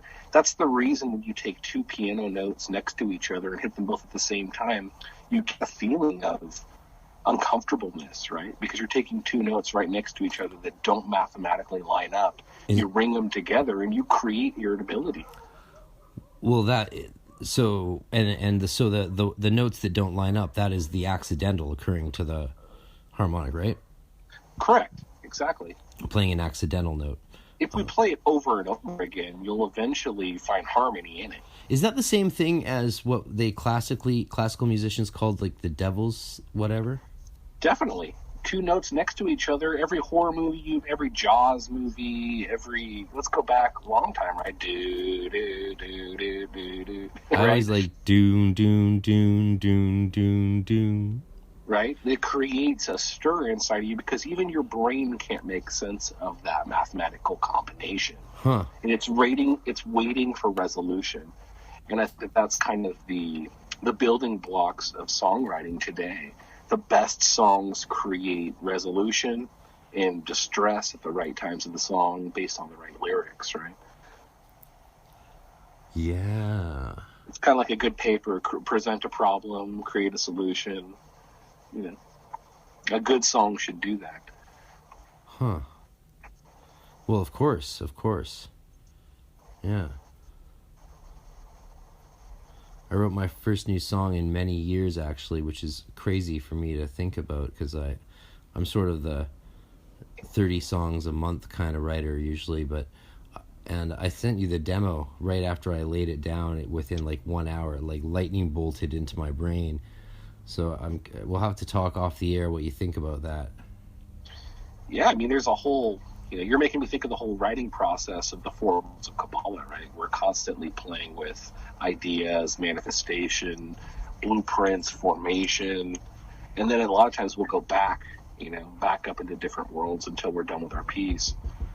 Same with like a good magical spell, right? You may have to revisit a few times. Yeah.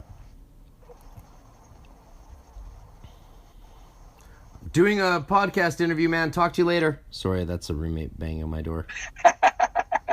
I need a do not disturb sign. Right? And on air, right? Live. Yeah. Anyway, sorry for yelling, guys. I apologize. To quote Rodney Dangerfield, we get no respect. No respect at all. Yeah.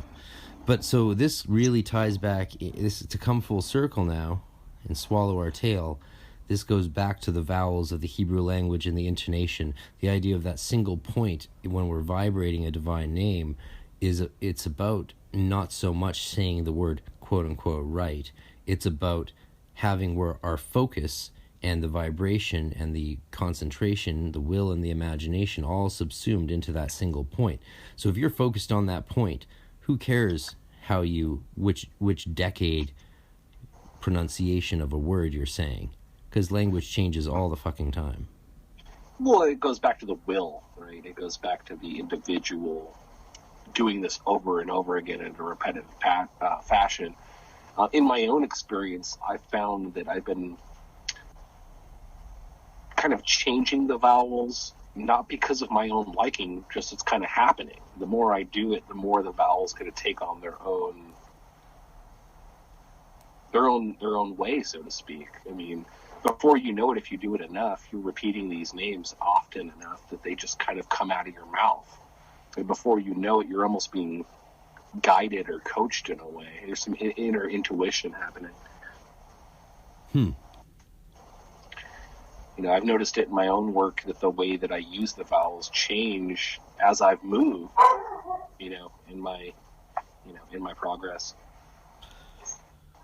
Yeah, big time. I mean, one of the things I always noticed, as one of the, as I went through Temple Tahuti and then I was overseeing it for so long, you could see the evolution. It was a thrill to witness the evolution of students' vibratory techniques and skill going from neophyte up through philosophus, because it would change so much. And that was the best way I think you can learn true vibratory technique. It's by being around a group of people and not having anyone say this is the right way, this is the best way, but rather just seeing such a wide variety. And when you're doing group ritual work in classes, everyone's doing so many different rituals, one after the other, and then all together you get, obviously when you're vibrating with someone, it's more important to harmonize than to do your own thing, or unite, not necessarily harmonize, but unite.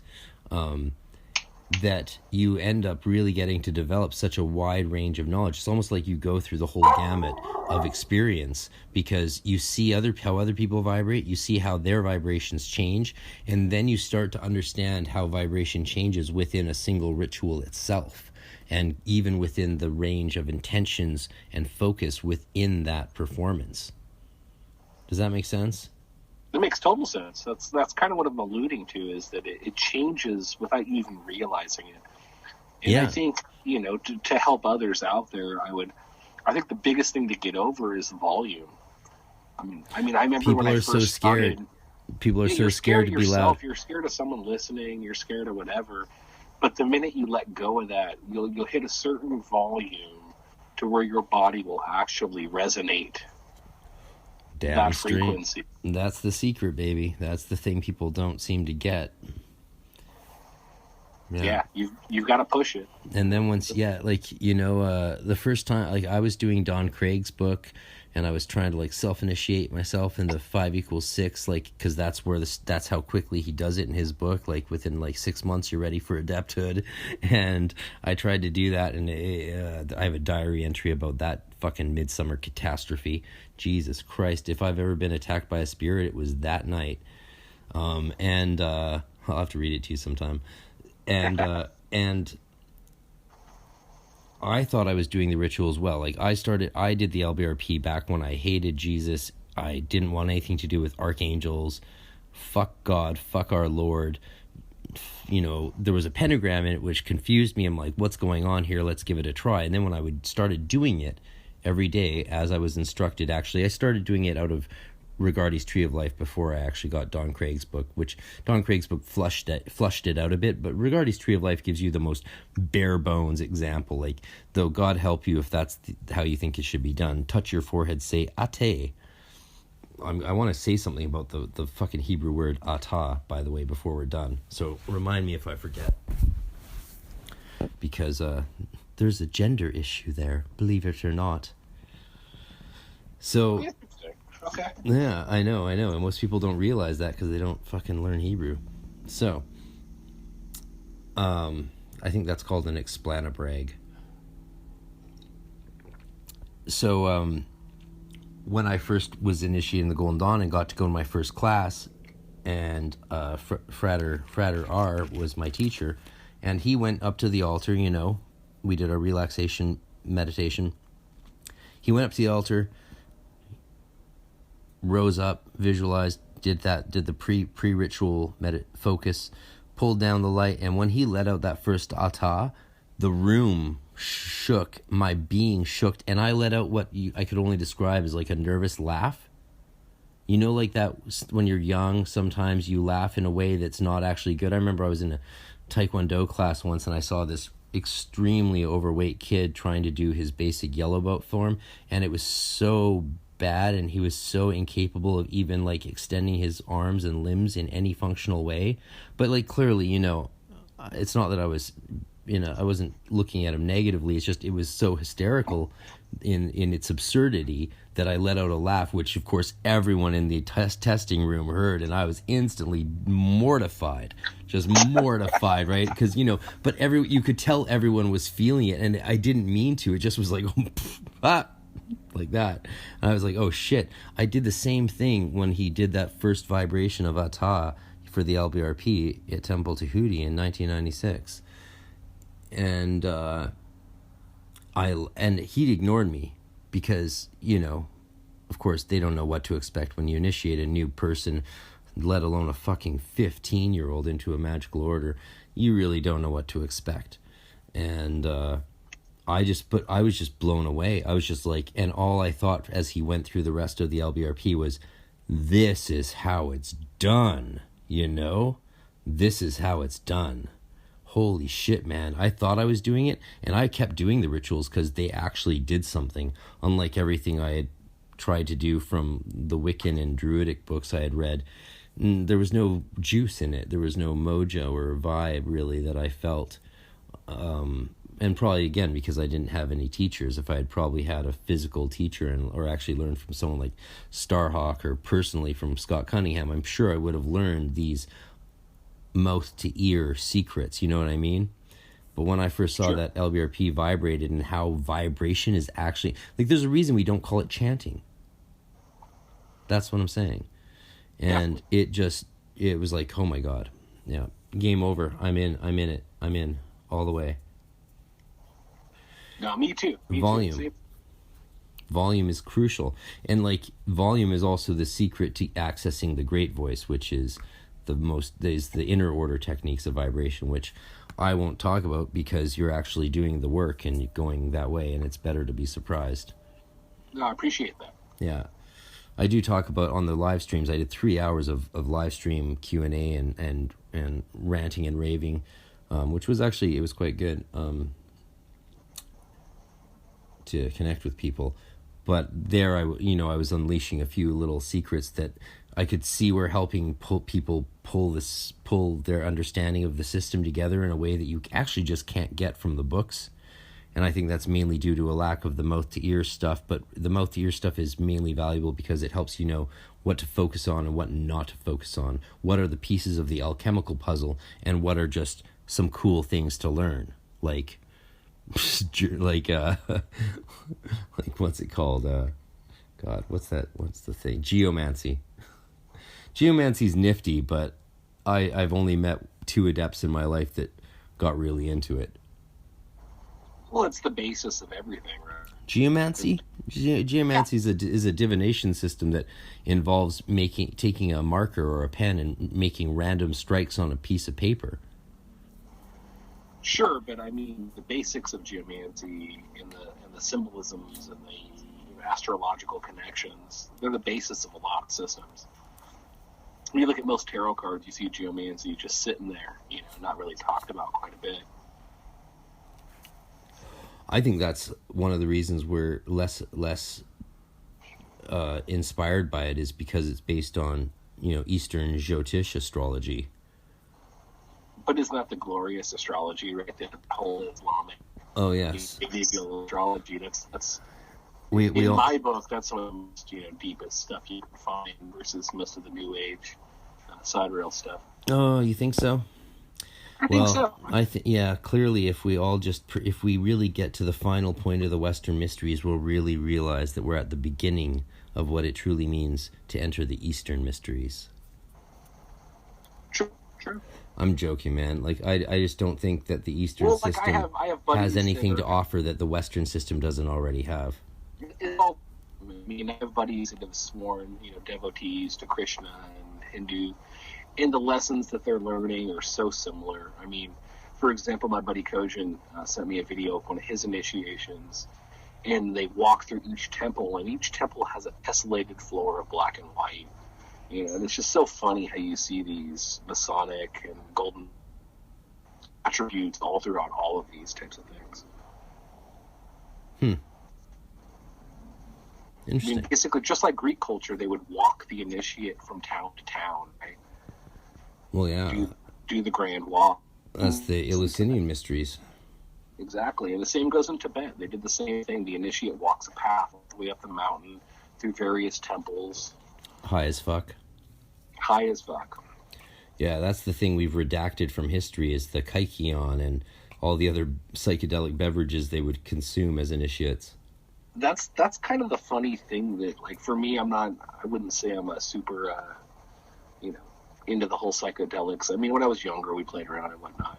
But what's funny is that the pinnacle of all this stuff, right, from the acacia leaves, of masonry, to the drugs of Buddhism, I mean, we realize that our ancestors were using these tools to reach the divine. Whether anyone wants to believe it or wants to give credit to it or not. Yeah. I mean, that's the reality. Altered state consciousness is the basis of all this. When I was up at Soma Institute before I came down here to Isis Oasis, I was with Chris Bennett, who just has opened his Soma Institute, which is like psychedelic friendly retreat center, right? With little individual cabins at like $70 a night. There's a huge teepee that can hold 60 people, outdoor fire-fueled hot tub, sauna, the whole shebang up in the forest. Like, deers and bears will walk by and hopefully they don't, take a disliking to you. And like there's no booze allowed. It's just psychedelics or weed only. And they have Peruvian cactuses because peyote's legal in Canada along with most other psychedelic stuff. So you can just actually do public retreats there with those mysteries and those medicines. And one thing he said to me after we were doing the work we were doing, and we were going through the whole gamut of everything, including from mushrooms to leading into, we did a 3-night thing from starting with mushrooms, going into the second night DMT, and then the third night 5-MeO DMT, because he has 2 Sonora desert toads there, though we of course did the pure synthesized stuff. Oh, I'm sure Spotify's gonna love this interview. Yeah. And what was I saying? Oh shit, I lost the point. I mean, but that's the basis of it all. I mean, here's what he said. He said he was asking me, he's like, so you really did the whole Golden Dawn thing? I was like, oh yeah. He's like everything? I'm like, yeah. I think so. I mean, yeah, definitely I did the traditional everything. I mean, there's a lot of new developed stuff, and like, don't take it the wrong way. Like, if anyone is aware of how much they don't know, I'm one of them. Because like, shit, I could spend the rest of my life just learning from people like Zalewski or Farrell, or probably even Chick, and people like Aaron Leach. Like, there's so many, like fucking Steven Skinner, man, Jesus. Yeah, come on. Like, there's so many so many of these massive leaders and adepts have come to the fore with their specialties and their vast knowledge. Like, there's so many avenues you can go. That's the thing about once you've done the Golden Dawn system, that's when you realize you don't need any more books, because you have enough techniques and avenues of exploration, from Shemwork to the Tabula Bornorum to Enochian to you name it, Solomonic, Grimoires, Goetia, Tatwas. It's endless, right? And you really have to pick and choose what you're meant to do with your life, because you can't actually do it all. No way, no chance. So he was saying to me, you've done it all, and but you never did psychedelics. I'm like, no. He's like, that's so crazy to me, because he said, to me it feels like if you doing the rituals or any ritual work without psychedelics is sort of like, missing the main point. And his new book, here's a controversial thing. He did a little podcast with me back in the day, where he announced his new book title, following on the footsteps of his massively successful Liber 420, which is 777 pages long. If you haven't bought Liber 420, get it. It's a great book. You've seen it, yeah. So, and I run his Liber420.com website. I keep trying to give it to him to take over, and he's like, no, you can keep running it. I'm like, okay, thanks. It's just a page that gathers information so he can email people about how retreats work and stuff. And he he really sort of sees these rituals as needing the psychedelics. Like to him to do for him to do a 3-hour session of Golden Dawn advanced rituals with me without being on peyote or mushrooms or something, or at least seriously stoned, to him seems a little empty. And that's one thing where that's probably a point where he and I theoretically diverge. And I think, but I do agree that to get the same kind of experience that you get from psychedelics without them in our ritual paths in MAGICk, it does take a lot of fucking work, right? Am I wrong about that? Well, let's be honest. I mean, yeah, let's be really honest about this. I think people want to hear cards on the table sort of stuff. Okay, so our working on the sphere of sensation, right, is our ability to get to that state of mind without extracurricular, so to speak. That being said, you can take an outward approach or an inward approach, right? You can either use the drugs to take you to a place that's different than now. I think some people need it more than others. I think some people are more naturally psychic than others. They may need assistance with things. I've met people that are completely sober and can swear on their connection with, for example, the Holy Guardian Angel, which is another path here, right? I mean, doesn't work in other adept practices. When you get to a certain point, the whole goal and aim is to reach that connection between you and your guardian angel. And at that point, you'll get instruction further.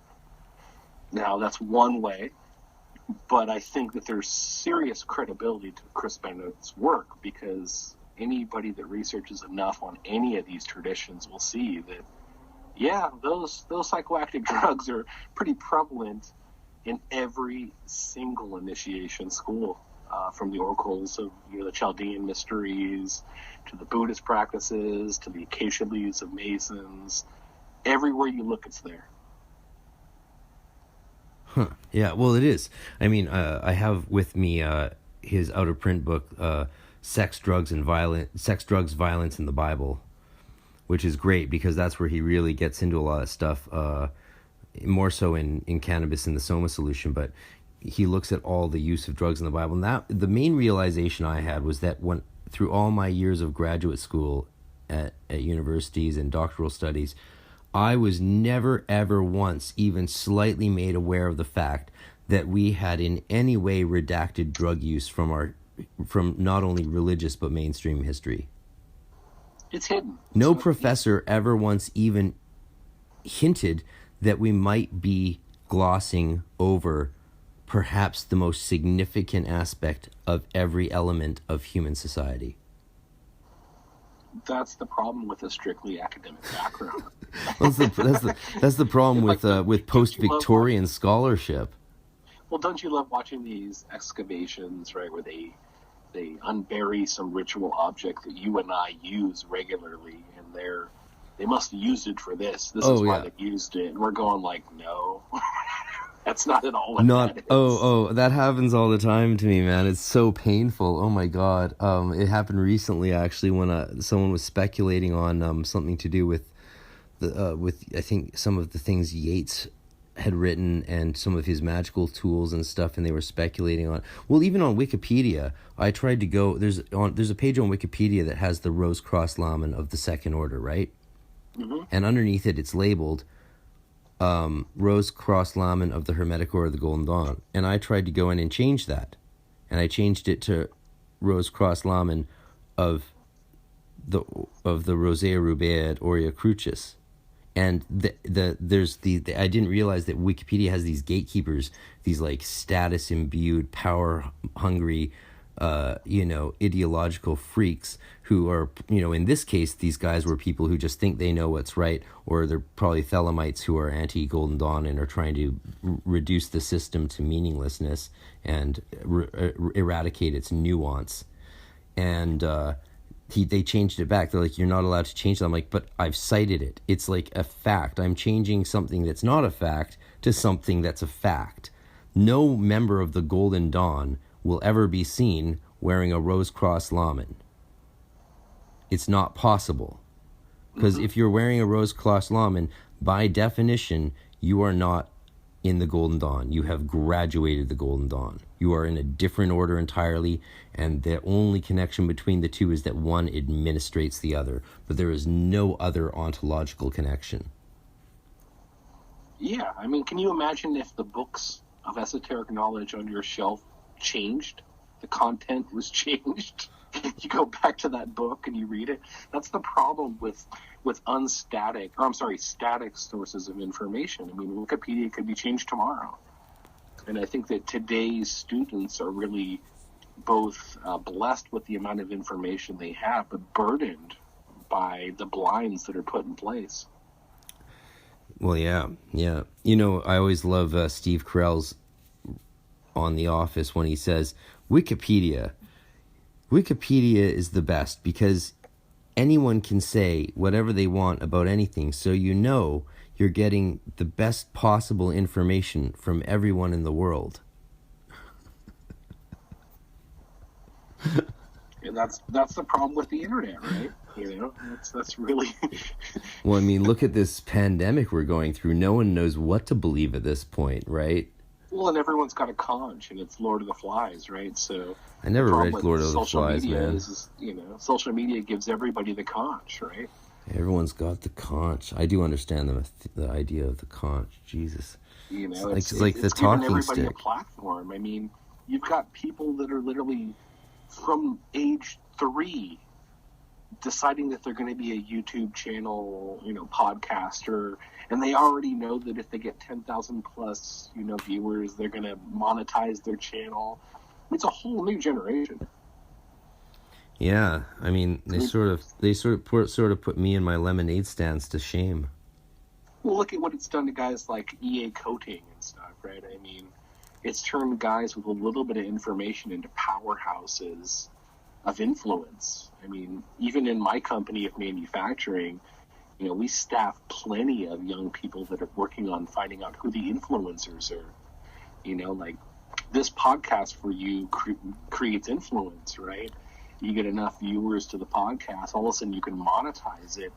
And it's kind of like the king that gets drunk in power. You can either utilize that to spread useful information about esoterics, or you can create a business platform. Yeah. Which I think is too often what we see in our community. Exactly. Well, I did a 3-hour live stream lecture on 2 different Instagram channels, and part of the purpose of that is to promote my works because, God knows I'm in a tight spot, trapped here in the States at a retreat center that is closed down and doesn't host classes anymore. So I was trying to promote my work. Even someone said, how can we support you? And I told them how. I've got this Harpocratesian Mysteries, Meditation of Harpocrates manuscript that I wrote in Portal in 99, and it's free today on Amazon. Please, everyone, go download it. Give it a review. That's why I make it free, and thousands of copies get downloaded when I give it free, and all I'm hoping for is at least like 10 or 20 reviews, though I've never managed to really get too many from free downloads, but at least it's better than nothing. And the purpose is to try and not only get your work out there, and I love being able to have free days. That's the only privilege of really going exclusively with Amazon, is you get 5 free days every 3 months. And that allows me to get my material out and guidance out to people who, especially in countries where they can't really afford, where even $2.99 is a large amount of money, right? Like Thailand is $6 a day minimum wage. I don't know what the state of Brazil is, but I get a lot of sales in Brazil. And I know, especially because my work's been translated into Spanish for, not Brazil, but for Spanish-speaking countries. A lot of them can't really afford a $20 download or a $10 download, but, a 99-cent or a $2.99 download, they can sort of swing. And to be able to give it free allows a ton of those people to access, especially my Spanish work, without losing money. And I think that's great. That's why I do that. But yeah, no, I did a live stream so that, to make a few bucks so I can afford fucking medicine for autoimmune diseases and stuff like that. And there's something to be said about that too. I think I've read many times in the craft that, the worst thing you can do is either overcharge or not charge at all, right? Oh, I've never heard that before. Oh, maybe I should listen to that more. Because there are practitioners that should be paid for what they do. I mean, but let's be honest, Elegant. We live in a time of 20-year-old life coaches giving me tarot readings. And not to say that any 20-year-old can't be learned in the mysteries, but it's given access to anybody with a voice. I mean, look at our damn president, for example. I mean, people speak loud enough and they say the right things, they get the support, you know? Well, yeah. I mean, yeah. I mean, when you have such small hands, clearly you have a giant cock. But let's be honest, I mean, this information should be available to any true student that's trying to learn it. I mean...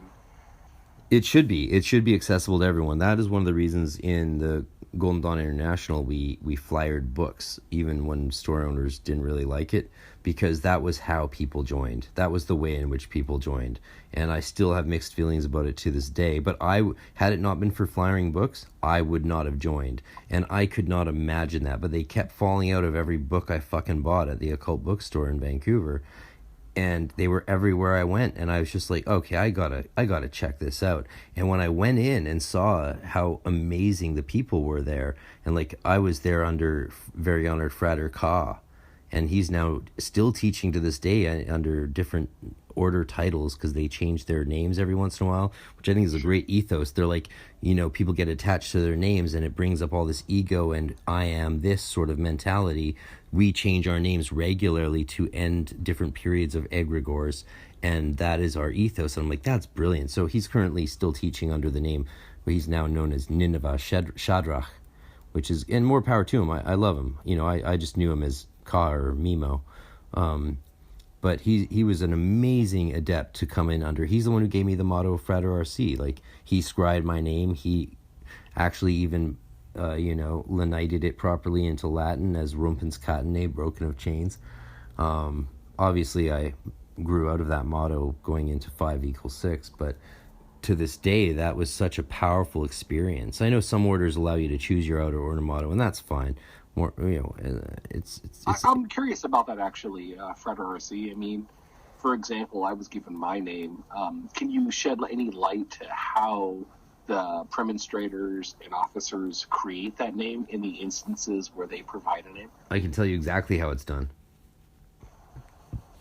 So, if you have an order that gives you the outer, the idea, first of all, let's talk about why someone would give you an outer order motto as opposed to letting you choose it. Now, I'm long-term personal friends with Frater Yeshi, even before he and I knew we were each the head of different Golden Dawn groups.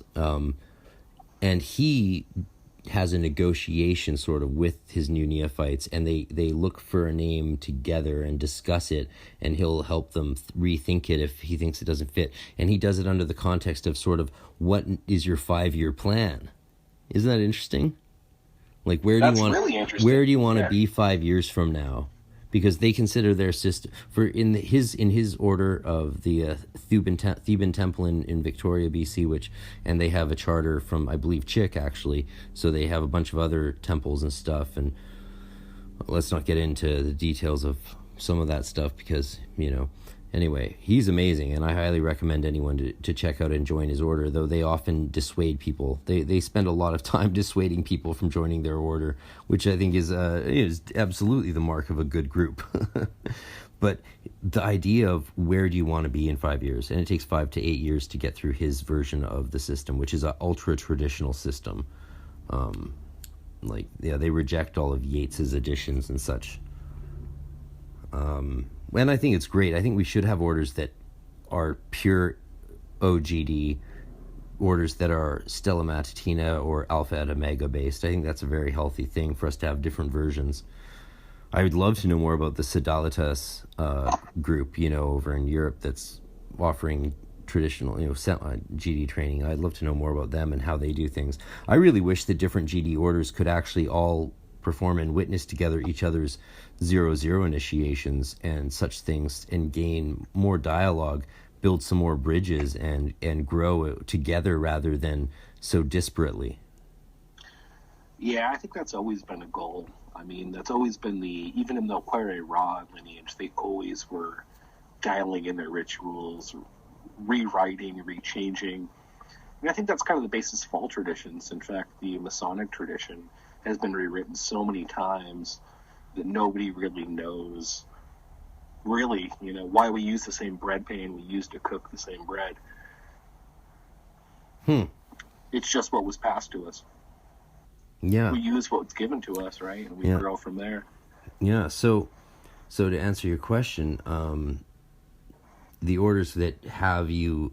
So I love the idea of being given by your Hierophant, your motto. So you've never heard it before. It's one of the most exciting experiences I could imagine when you go in for your physical initiation, whether you've done an astral one before. And, if you've done an astral one before and been given your motto, I think it's not as powerful. I loved being on the throne of the Hierophant, or even in any of the officer positions, because I did them all, and some of them many, many times. And that was a true mitzvah in my life, honestly. I wouldn't, if I could go back and do it all again, I would drink it up even deeper. Like, it was such a blessing for me. But to see that candidate given this magical name, I think was just such a powerful thing to witness. And for many people, it was a powerful transformative experience. Some people said it was just dead on and it shook them to their core. Just hearing their motto given to them by this man or woman on the throne of the Hierophant. I love that it's a man or a woman. God bless Moyna and McGregor Mathers for that. Some of them said that just hearing that motto given to them transformed them, like radically and fundamentally transformed them. Like they had, basically it caused them to have a full spiritual initiation concurrent with that physical initiation experience. And that's amazing, isn't it? Can you imagine being that lucky? You actually... I agree. You got to sort of experience that, didn't you? Like you were given your motto in the initiation itself. Powerful. Yeah, and you're Frater C. So and again, not to go back full circle, but imagine being, like you're an adept at the Golden Dawn tradition. Imagine being an adept at the Golden Dawn tradition, and then going to a new temple, and then having to start completely fresh, given a new name. Well, that doesn't make sense to me. It was actually really powerful to me. Well, it doesn't make sense to me to go through two different Golden Dawn orders. I know a lot of people do it, but to me... No, I mean from Masonic to Golden Dawn. Masonic to Golden Dawn. So you already feel like you know some things. You already feel like you have some bit of light. You feel accomplished. You've been given aprons. You've been given titles. And then here I go to Austin and submit to nothing, right? I'm back to nothing, back to Negro, right? Yeah. So, yeah, that is power. I think it's a little bit different when you're doing a new system, because the new system is basically a different palette of flavors or colors. It is. But for example, in York Rite Masonry, you have your name. Your name's never taken from you. But when you get to the York Rite degrees, you actually translate your name to a symbol, and this goes back to the fucking cool. 1100s. Dude, if ever there was a reason to become a Freemason, I think we've heard it. Well, for example, when you go into the old cathedral buildings in Europe, you don't see names, but you see symbols on every block. And those are their names. Isn't that sort of reminiscent of straight up chaos magic? In a way, but it's more formal. Let's call the idea was that think of like early manufacturing in QC, right? Like it comes across your station, you're going to do with what you're going to do with it, and then you're going to sign off. Then someone above you is going to come, a fellow craft mason is going to check your work with the tools. Oh, I don't know anything about that. If it's not good, it gets sent back. What's QC? Kind of like QC, quality assurance in manufacturing. Oh, okay. That whole basis came from the degrees of masonry. You have different set of chiefs that are in charge of certain parts of the building, and they're constantly being reviewed by the people above you. Just like Golden Dawn, you have a mentor that's working with you the whole time, and that same mentor sometimes is passing grades as you are, but always one step ahead of you. Yeah. Okay, so when they create the name, how does that happen? Yeah. Okay. In the instances where they give you a name. Yeah. So sometimes people have the radically opposite experience, and they feel let down, and they say, I don't really get that name. My mom sort of felt always that way when she joined. She felt that the name was never totally her. And to be honest, there's a downside to having the Hierophant choose channel or get the name, which the downside is sometimes you're going to get a lazy motherfucker, and they're just going to pull out a Latin dictionary and do a little bibliomancy and grab some words. But I know in my order I had to submit a natal chart, so I'm hoping that there's some correlation maybe between the natal chart and... one of our selling points was that when you joined, we also gave you your natal chart along with an interpretation. Interesting. So in my order I had to submit one, and for some reason I had a sneaking suspicion that that's how my name was created. Well, yeah, there's second order techniques that we use based on people's natal charts to create certain symbols and words based on the Rose Cross Laman to connect with a person's higher self. And Gotcha. And I'm not going to get into that too much, just because it's not a big deal. But the techniques that we used, I mean, essentially what you're doing is, for lack of a better word, you're tapping into the Akashic records, and you're basically trying to actually directly contact that person's holy guardian angel and ask them what the name for their outer order, their experience of the lesser circulation should be. Interesting. That actually makes sense to me. And that would be done in any number of ways, from creating a sigil based on their earthly name and then scrying that sigil. And by scrying, I don't mean regular scrying. I mean full-on rising in the plains, crossing the abyss, entering the supernal landscape, and doing the adept techniques that allow us to contact that holiest of holies, right? Because ultimately in the state when you're in touch and in that fully elevated state of full communion with your higher self, you're in touch with all higher selves. That was something that became radically clear to me in my 5-MeO and DMT experiences. Actually, I was like, holy shit, this is not something that's just astral and imaginary. There is a physical side to this that we can access with these these fucking plant chemicals. It's pretty out of this world, honestly. So that would be what I did back then, as I would use the person's name and then rise in the plains. Rising in the plains is a uniquely Golden Dawn technique, and there's a very specific way in which we do that with specific names, grade signs, passwords, but also psychosomatic techniques of consciousness elevation that are very effective. And they're effective because you develop them as you go through the grades over those 7 initiations or 5 to 10 years, however long it takes you. 2-3 months in Crowley's time, right? Yeah. Of course, he just couldn't really pass that final Philosophers exam. God knows why. Well, doing the work, right? You do the work. Yeah. Plus, and I don't really mean that. I'm just sort of taking the piss out of Crowley, because I was praising him earlier on for a few things, but that's why he exists. He exists to be the what's the word? The foil and inspiration to all of us. Yeah. Well, I think in our conversations, it's kind of like, why recreate the wheel, right? I mean, the Golden Dawn system works, so why change it? Why? I think there's a lot of folks that come into esoterics that just want to change it. Sure. Or build something new. Well, that way you can... But the reality is it's all there. Yeah. I've had people say to me, they've asked me, I was pathworking the star card, but then I was dragged down by the Kraken in the waters, and the demon Kraken pulled me into the waves. What do you think that means? And I was like, there's no Kraken on the star card. They're like, oh, but there is in mine. And I'm like, well, brother, you're doing your own thing. What you're talking about no longer has anything to do with what I'm talking about. You've exited the system, right? It's like, I'm operating on Linux and you're trying to tell me how great Windows 95 is. Yeah, no, but there's something to be said here, right? I mean, folks all across the world have done these inner meditations and have seen the same things on the same paths. Yeah.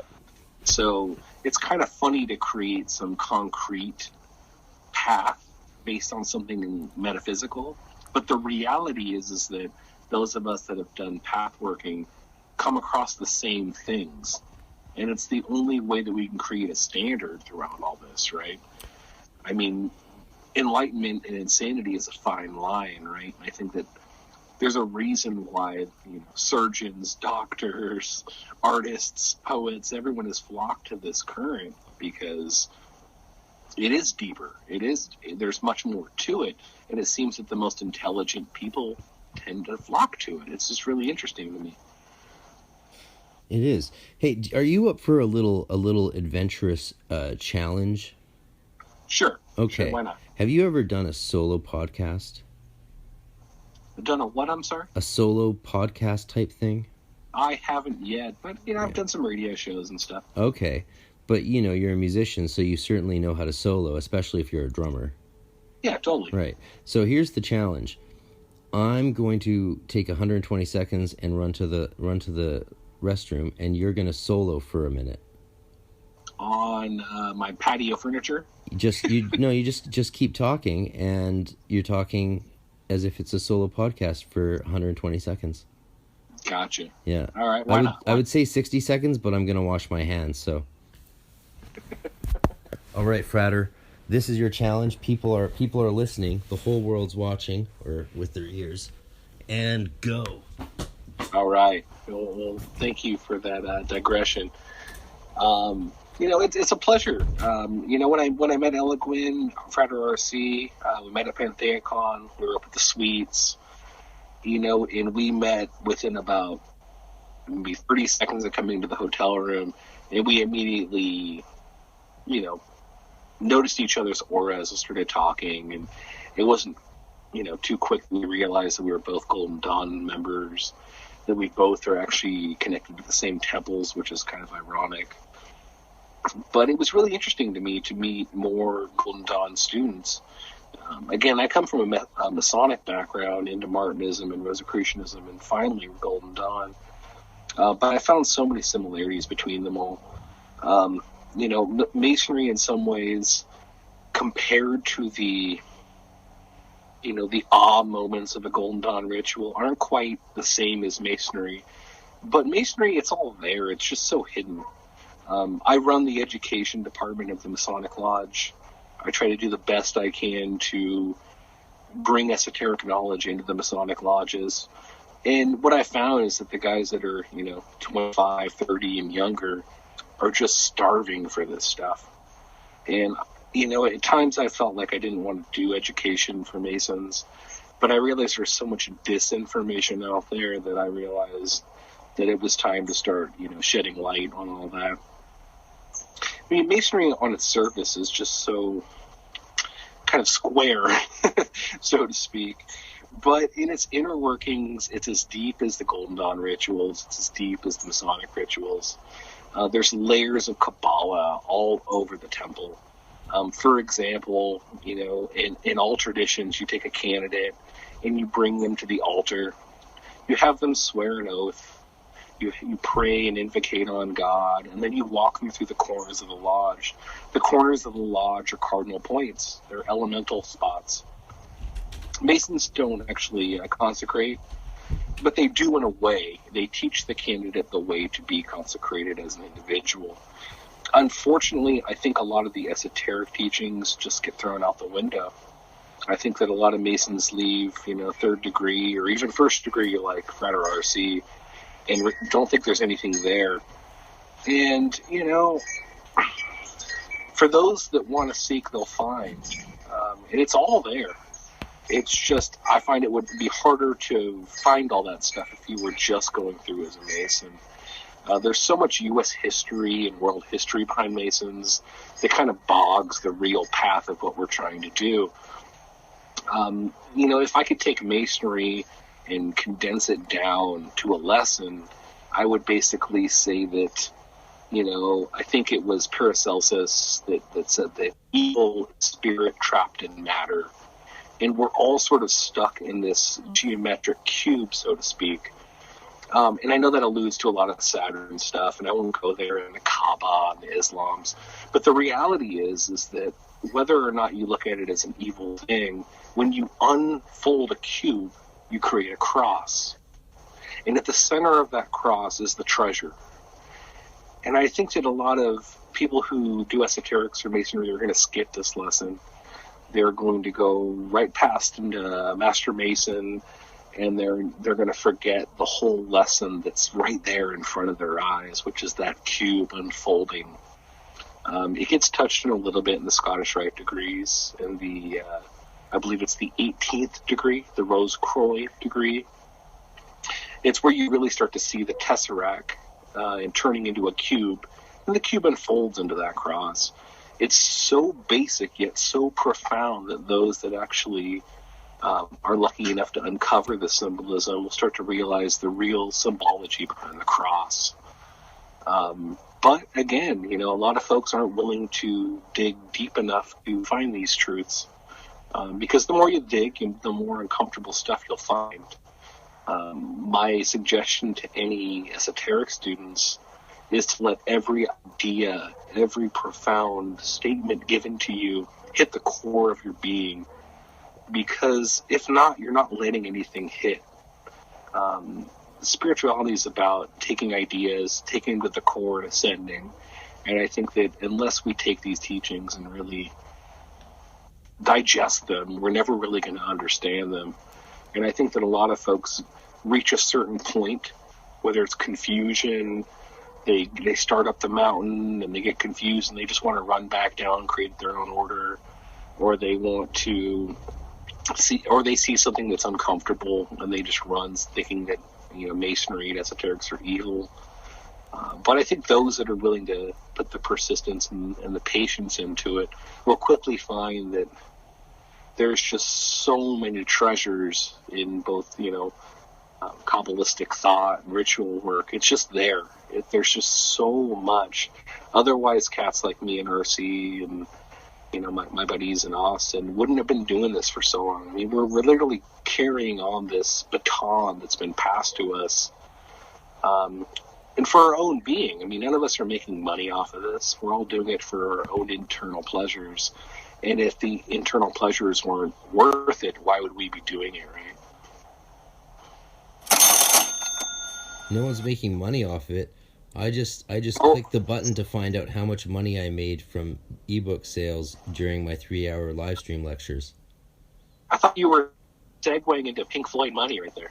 No, I hit the button that tells me my book report of sales on a minute-by-minute basis. So EMS clearly, man, someone's making money off this. I made a whopping $8.75 for only 3 hours of nonstop talking. I mean, that's almost $3 an hour, man. That's almost $3 an hour. That's way more than they make in some Asian countries. Yeah, it's true. That's true. No, it's. I think that's. I heard you. I came back and I heard what you said, and I was like, "Oh my god, this is too funny. I need here. No one's making money off this. Ka-ching." So that's pretty. Well, there's your $8. Apropos. There's your lunch for tomorrow. Yeah. No, actually, most of that I think was made before was from while I was sleeping, and because on the live stream I was promoting the ebook that is free, so it's free today. Well, let's be honest. I mean, this day and age, it's easier to throw money at something than to actually do it, right? I mean, there's a lot of cats that would rather throw $30 at a new book than to actually sit in their room and do vanishing rituals until they get it. Folks, if you buy my books, you don't need to do the rituals anymore. The books will do it for you. Trust me. Or to quote the founder of the ignominious founder of our order, he would always say, "You need this book, Frater, you need this book." There's a couple people out there, I'm sure, who are going to be in stitches because I do his voice so well that at one point I went into the Temple of Isis Mighty Mother in L.A., picked up the microphone that was tied into the little amp, and I was in the temple, and it was huge, right? And I knew there was just a few adepts in the other room. I was probably in Portal or Philosophy at the time, and I just picked the mic. I was like, Fraters and Swords of the Hermetic Order of the Golden Dawn, assemble in the Hall of the Neophyte. And these adepts came rushing into the room. They're like, where? He's here?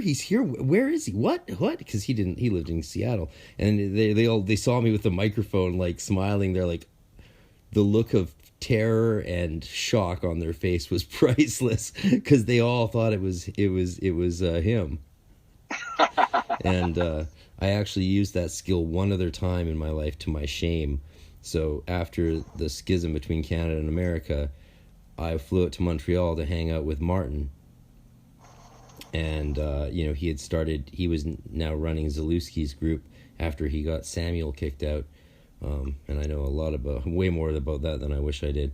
But I was hanging out with him, and we got drunk on Stella Artois one night. And we decided to crank call Temple of Isis in L.A.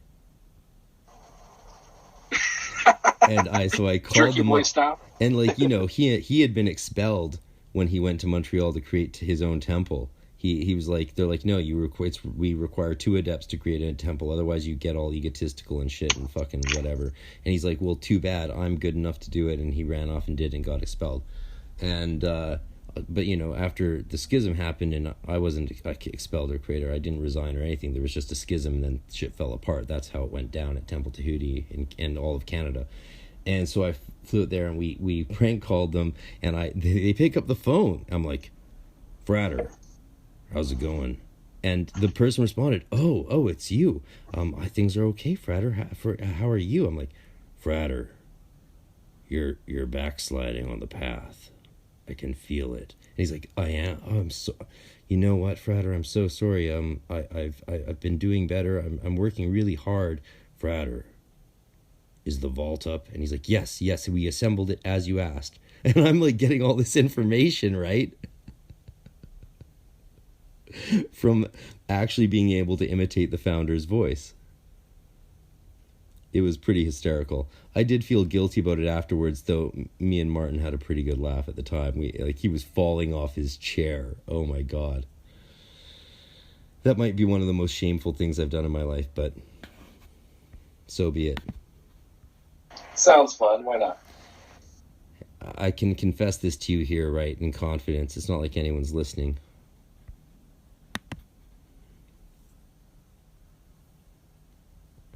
I hear you judging me.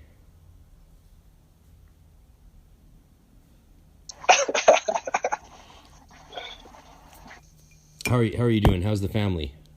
Oh, we're good, man. We're just hanging in there, with the whole quarantine fun. Quarantine con. It is crazy. It's very strange to be all of a sudden not able to work doing what I do, and also not being able to go home or anywhere. You can't go anywhere. We're all just stuck. Yeah, it's weird, man. I mean, I do sales for a musical, instrument accessory. So say that again. I think people would be interested to know about your professional music world. So I do sales for an accessory company that manufactures gig bags for guitars, cables for instruments under the brand Pig Hog, Reunion Blues, and a bunch of other different brands.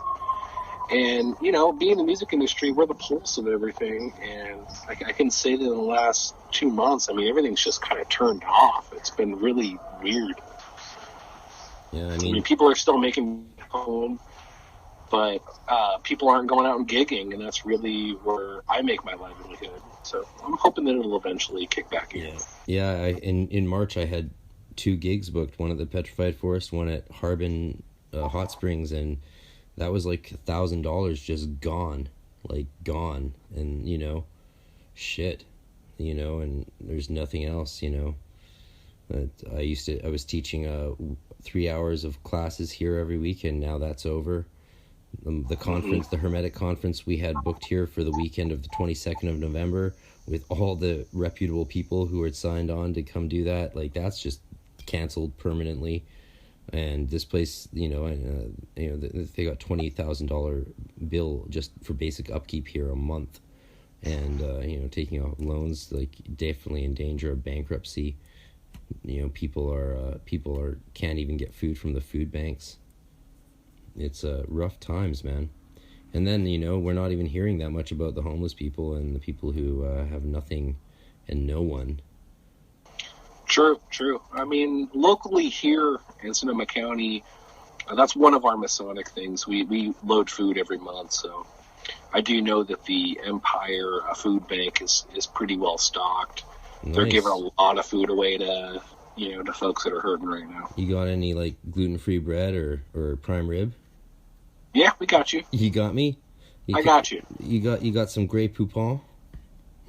You would actually be very surprised by how well most homeless people eat in the metropolitan areas. Right? Wow. Because all of the local, food maxes and supermarts are all donating. When I used to work at the soup kitchen locally, I was always surprised by how much food they had. It's amazing. If you work the vegetable station or salad station, you can always tell by how long someone's been homeless for, because the OG homeless people will always eat lots of vegetables. Oh, wow. Whereas the new homeless people will just come in and eat the protein and whatnot. Interesting. It's a trip, man. I mean, people talk about helping the homeless and doing this, but that's one thing I have to give to the local, churches and whatnot. I mean, they're doing it regardless, and they've been doing it. Again, people talk about helping, but these organizations are doing it every day. Yeah, a friend of mine here, a former Waldorf school teacher from Israel, heard that I wasn't able to get my medications and stuff like that given the new economy, and called her rabbi. I haven't heard back from her, but I was like, yeah, hey, if you want to call your rabbi, that's fine with me. I would actually love to talk to your rabbi about all kinds of things that have nothing to do with getting my medication. I'll be like, so tell me about the word hesed. That's a funny point, though, right? Like, here we study the Hebrew alphabet in Golden Dawn and different mystical systems, but like, this was a craft that was only given to select male initiates 35 and up that were deemed worthy. And here we are today. You can Google this stuff and just find it anywhere. It's just interesting to see how, the world of information has opened everything up. Yeah, all you need to be a Kabbalist now is a little bit of red string. And the, the Kabbalah Center in LA? Yeah, the Kabbalah Center. With Madonna. I love to take the piss out of them, man, but at the same time, if it wasn't for Madonna's money, Rav Berg would never have translated the entire fucking Zohar. I mean, Madonna even gave an entire copy of the whole Zohar hardcover to Britney Spears as a wedding gift so that she could put it above her door, and their belief is that just owning the books, nice sales trick, hey? Owning the books will protect you from evil. So Britney Spears put it on a shelf above her front door. But isn't that funny? But they wouldn't have been translated without that money. And they were translated from the fucking Aramaic and into Hebrew and English interlinearly, which is, the English translations are very populist and clunky. And I know that because I can fucking read Aramaic. But it's better than nothing. It's way better than nothing because it means you can look at the Aramaic, then look at the New English translation, and then you can actually look at meanings in between. And it's in that liminal space of understanding the language that you really start to tease out what the different meanings are. And it's always not about discovering the meaning. It's about looking at the meanings. Yeah, no. I mean, you also speak to the elephant in the room, which is kind of funny, that when you study most famous occultist practitioners, they typically have a funding source, right? Yeah. They always meet a young gal that comes from royal lineage or has money that has fascination in the arts. Well, it always tends to front the career almost like a musician, right? So Crowley always did that. Mathers expelled Horniman just because she wouldn't give him money anymore. I mean, that's why the 1900 schism between the Golden Dawn happened, was because Mathers was pissed off that he couldn't freeload off this woman's wealth. And I think it's worth speaking to that, right? I mean, I think a lot of people get into this thinking, well, how the hell did, so-and-so die poor? How did so-and-so die so unhealthy if they were such a practitioner of magic? Well, yeah, I was listening to both of Lon Milo Duquette's episodes. There's 2 interviews, or 2 one-hour episodes on Gaia.com where he's interviewed, and basically they're documentaries about Crowley, but really they're about Lon. And, they really looked at the fact that he died addicted to heroin. Like, heroin got the better of him, and he died poverty-stricken on heroin. And people say, yeah, well, how could he have been the master of masters and then fallen victim to that? And sure, maybe he had asthma or bronchitis or whatever, blah, blah, blah. I mean, of course you're going to get asthma and bronchitis if you do fuckloads of cocaine and heroin your whole life. Sure. And I don't know. I have mixed feelings and mixed ideas. I'd love to hear your thoughts on that, actually. I mean, I think that what I'm touching on is the difference between why we come into Hermeticism and what we actually get out of it. I think that when we first come into it, we come into it from a magician perspective. I mean, for example, let's say you just joined a Golden Dawn. You have privileged information. You have new abilities that you're honing in on. And I think that the tendency to create your persona as a magician tends to shadow the real theurgy that we're really trying to do, right? I mean, at the core of all of these teachings is a bettering yourself, creating a more divine self, meeting the divine with the higher self. And I think that when we tend to take that ego of a magician and sell it in a way, it tends to backfire. Look at Blavatsky, right? I mean, she ended her career doing seances, fake seances. Well, she fell into disrepute because she was doing stuff that she said was legitimate that wasn't. Like, she had that house in India, and there was a little, like a dumbwaiter door, and you would put a letter in it to one of the secret masters, and the letter would be answered with another letter within like an hour or something. And then some of her servants let it slip that she was upstairs forging these letters, writing them. That's a good point to talk about. I mean, secret she didn't end. She didn't end as a charlatan. She was intermixing charlatanery with sincerity the whole time. And there you go. When you water down the will, right? When you water down the point. You don't get focused answers, and you don't get a point that meets the end. And I think you see this a lot with Crowley, and Blavatsky. I always say Crowley, and people get pissed off. They're like, it's Crowley. I'm like, oh, are you saying that it might annoy him if I said Crowley? Because I would never, exactly. Jesse, I would never want to ever call him something he didn't like. I wouldn't want to offend the great beast. And you got to remember that history is always written by the winners, right? And Crowley was one of the loudest people at that time, I mean, who else declares themselves as the beast, right? Well, his mom declared him as the beast. That was not his mom, not him. It was more abuse than spiritual attainment. But he did declare himself, the Absissimus. He embraced it, right? He embraced the idea of it because he knew it was controversial. Let's be honest. I mean, well, I think also he actually let me be pro Crowley for a second. I think when he also came to understand that we all have the beast within us, and if you think you don't have the beast within you, oh baby, you got a ways to go. It's interesting from a Freemason point of view because, for example, do tell. When you get your first degree, which you did, you were given a lecture which you probably don't remember at the very end of your initiation. I was too busy staring daggers at the British flag under a Bible. And that's typical, right? In ritual work, they knew I was Irish, and they could have directed me to an Irish craft lodge. They could have. Yeah, but they didn't because they were so desperate for young blood. But I mean, in the first degree, when you're done with your degree, you get a lecture from a fellow brother Mason, and he basically says that, basically you have a new light, you have a new purpose, you have a new meaning in life, and it's to take your will and to do with it what you wish to best benefit mankind and society.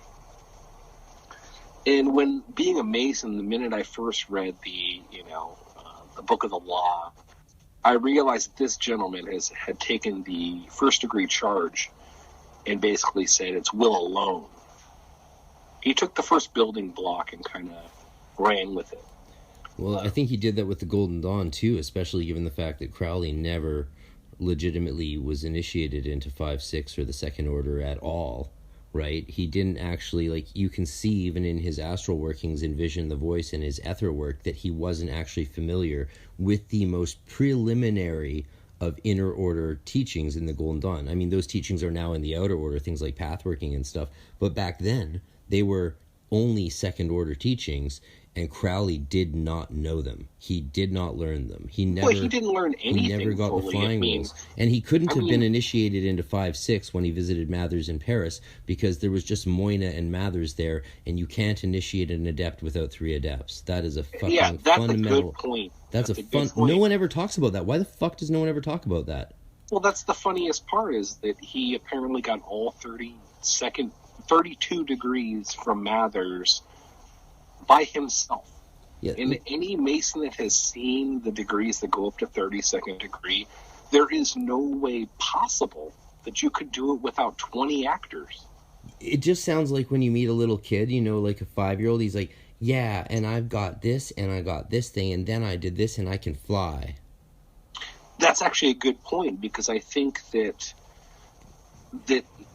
Crowley obviously had something that Mathers wanted. Why else would you initiate someone 32 degrees in Masonry and push them through the Golden Dawn like he did? Well, Mathers didn't push, only allegedly initiated him into 5=6 into adepthood while he was in Paris. I mean, before that, Crowley was in England, and he couldn't pass his philosopher's exams. He couldn't even get into Portal. Correct. So why would this gentleman... But did Mathers initiate him through all 32nd degrees of Masonry? Yeah. But Mathers never said that. Crowley said that. Just like Mathers never said he initiated Crowley into 5-6. But we know that Mathers and Crowley were very close. We don't know that. I don't think we know that at all. Crowley showed up in France after he got refused admission to the Second Order, ratted on a bunch of people in England to Mathers. Mathers had also been cut off from financially by Annie Horniman, and so Mathers was like, yes, let's consolidate power. I've had these people, I've expelled Horniman, I've had these adepts sign a document of fealty, and they're not obeying, so go take control.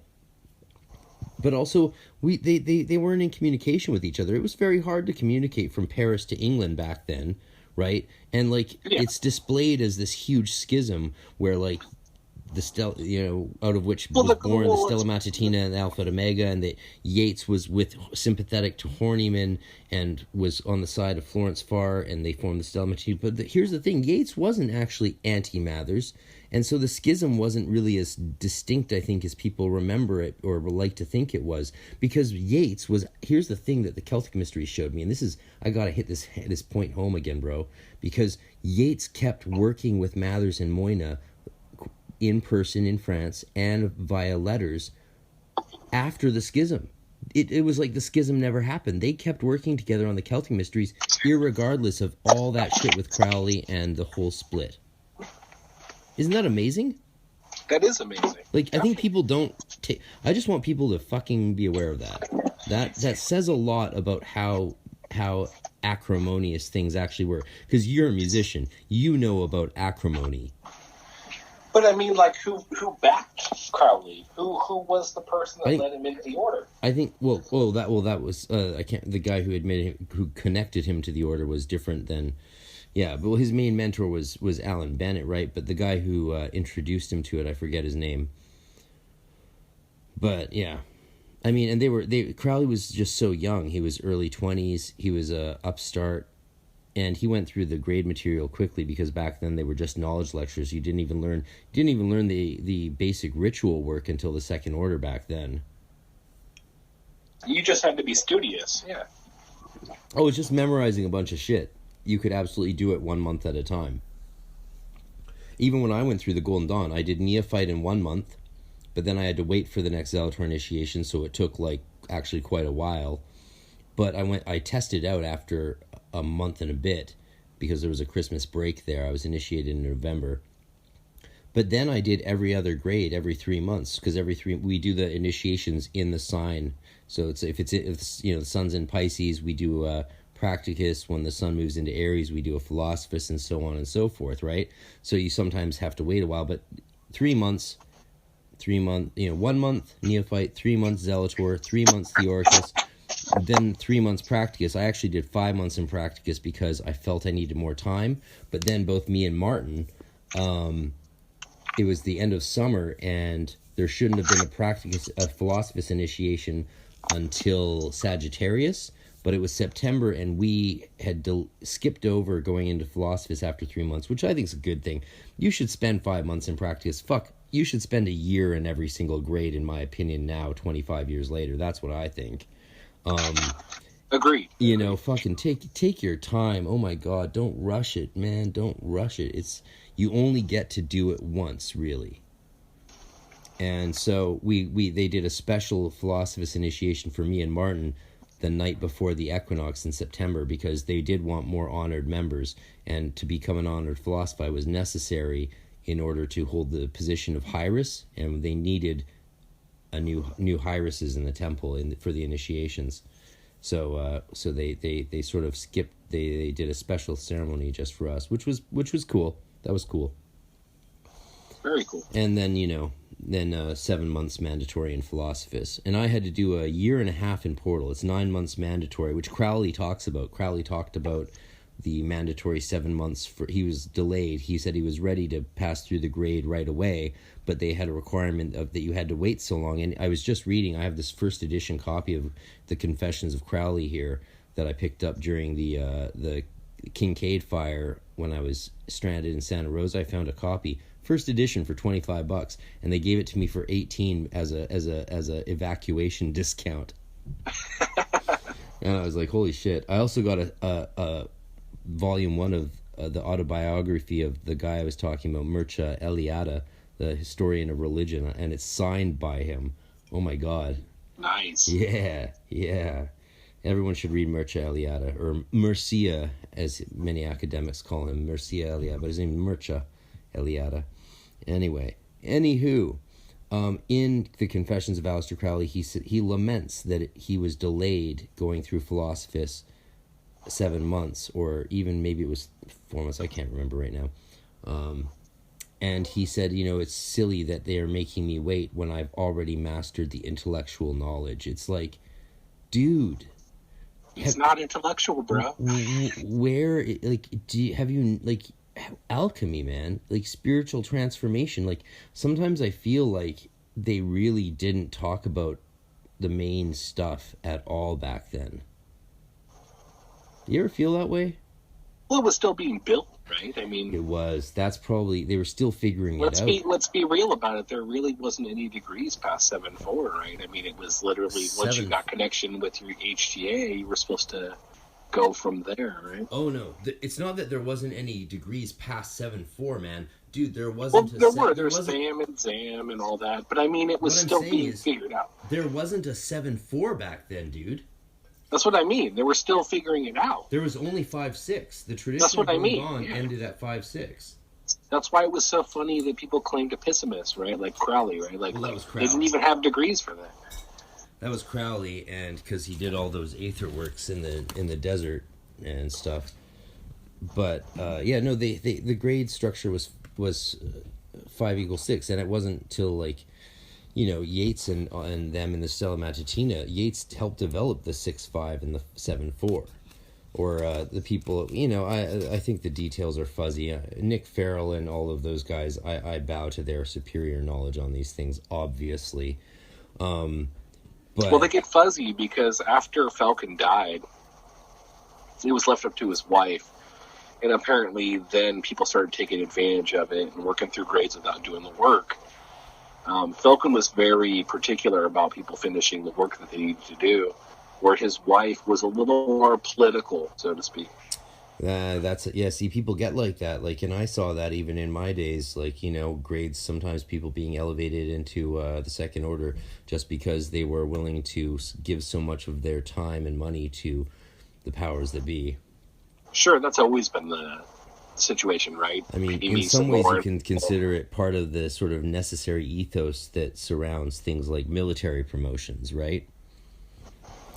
But that's what makes our work so hard, right? Because it's all internal, so you have to have a mentor that knows where you're at in order to know whether you've actually passed the threshold of that grade, right? It's important. I mean, the only reason I was elevated to Chief Adept for Canada, which is crazy, I was 22, was because the guy above me quit to get married. And they're like, you're the man. I'm like, what? They're like, yep, you're on the throne of the Imperator now, and we're going to make you the sub-premonstrator for the entire International Order, and we want you to rewrite the entire grade material. That's what I was told at 22. Yeah, and that's how it works in Masonry, too. It does, I'm sure it does, and that's because it's a military. Like, that's how it works in the military, man. Your captain's killed in action, you're the captain, and you keep that title even once the war is over. Well, let's be honest. I mean, like, in the early Masonic structures and Golden Dawn structures, there were so many candidates that they were willing to become officers and willing to pursue the work, whereas nowadays there's so little folks that are willing to do the work that it's hard to find premonstrators and kuruxes. Yeah, it's all of the officers you need to actually do a ritual. That's the thing Frater Yeshi was telling me in 2017. He was telling me, because he was dealing with a schism in his order due to the North Vancouver temple being run by Daniel, my old best friend, who like stole all of the Tahuti stuff in my library and most of my family's livelihood. And they were dealing with this huge schism, and I was like, well, why did you put up with any of this shit in the first place? And he said, well, because here's the thing, brother.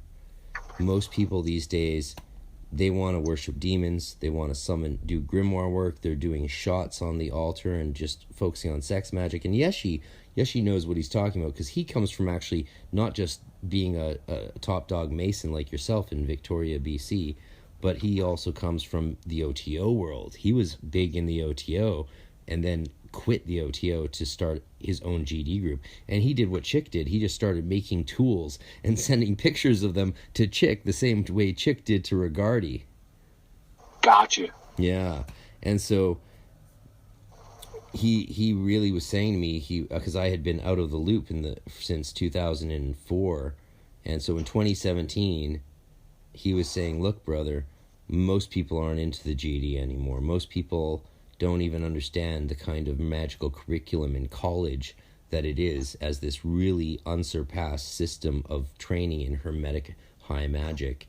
And they're looking just to do fun gray or black spells and get all kinky with it or whatever. And he said there's just the Golden Dawn temples that are around. They've got 5, maybe 6 members, sometimes just 2 or 3. And then there's some larger groups, and then there's the international groups that have their small groups, but it's not that big. And that was a shock to me, because Temple Tahuti had over 100 full-time functioning members. We were booked 24/7 in both temples in the 3,000 square foot space we had. And it was crazy busy. It was nonstop. It was... the Golden Dawn International was definitely the largest Golden Dawn order that's ever existed, because, we did astral initiations and we did correspondence students, and then just give them the physical initiations once a year when they came to the international events. And that allowed it to grow and spread in a very, really beautiful way, because fraternity is a huge part of it, not to be underestimated. You want fraternity in education, especially when you're not a religiously centered order like Thelema has the advantage of being. Right? Like, GD people are not in the same religion. That's a fact. Yeah, that's true. It doesn't matter if you're Jewish, Episcopalian, or... But we are, though. We're all focusing on the one, right? We're focusing on, a spiritual ideal, not a religious, moralistic institution. We're breaking it apart. I think that's what the term Freemason means, right? It means you're free from any religious doctrine because you know the truth. Right? That's interesting. And the Master Mason who really got me into to be initiated, he always said to me, his name is Steve McVitie, and he owned a little butcher shop called Celtic Treasure Chest in the richest of rich areas in Vancouver. And he said to me always, he said, here's the thing, it's all about the symbolism, and here's the facts about the symbolism. I don't get to tell you what the symbols mean to you, and you don't get to tell me what the symbols mean to me. That's it.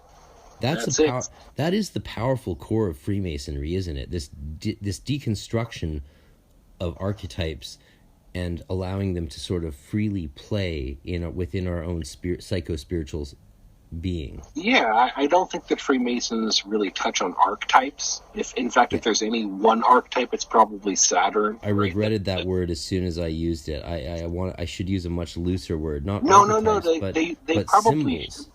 They probably should use archetypes. They just don't realize it. I think archetypes has too much baggage. It's so Jungian.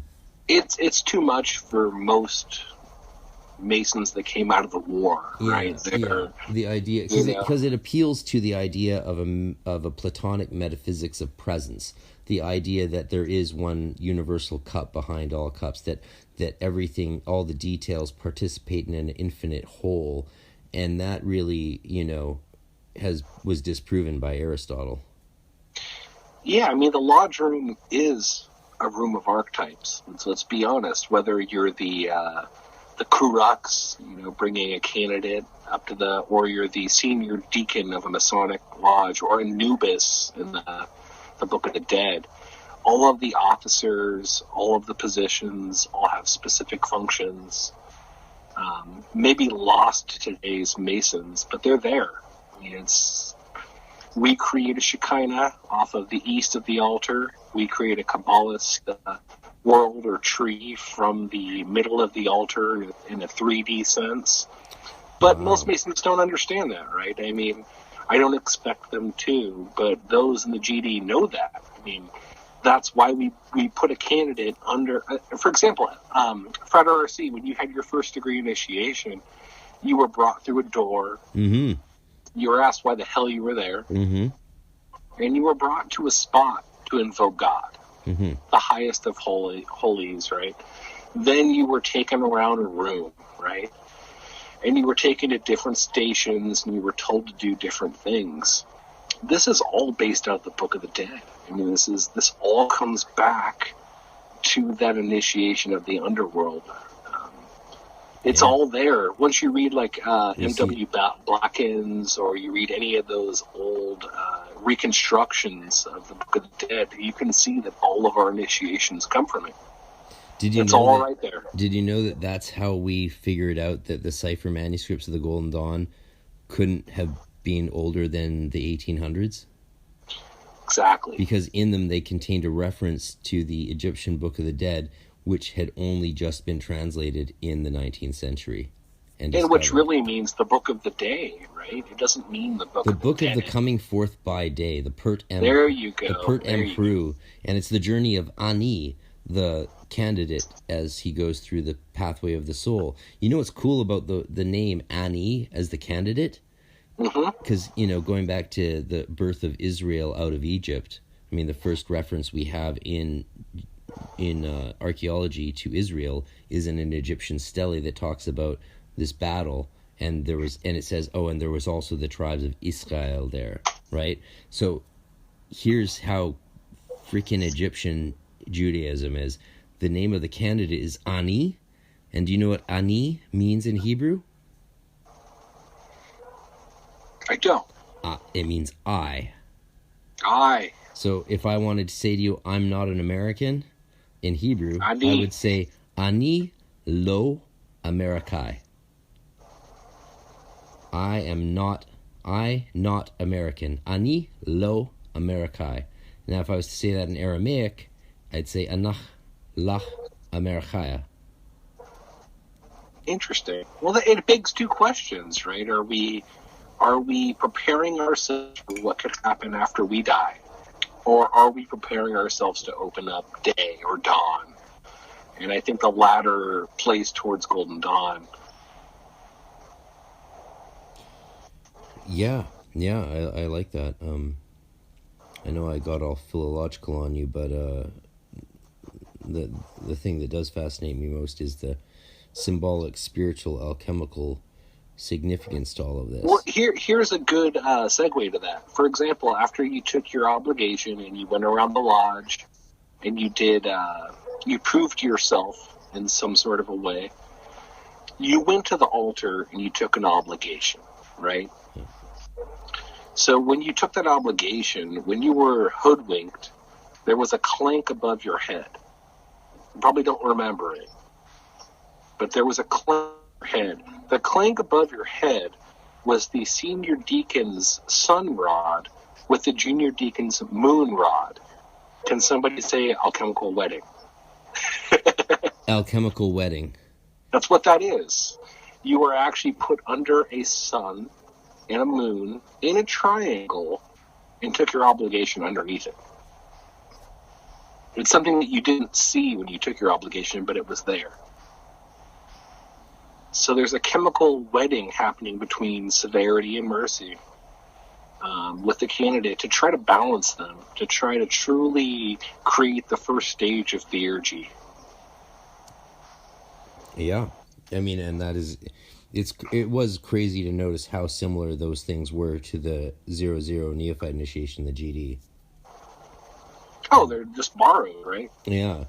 The difference in feeling was like having done the GD stuff.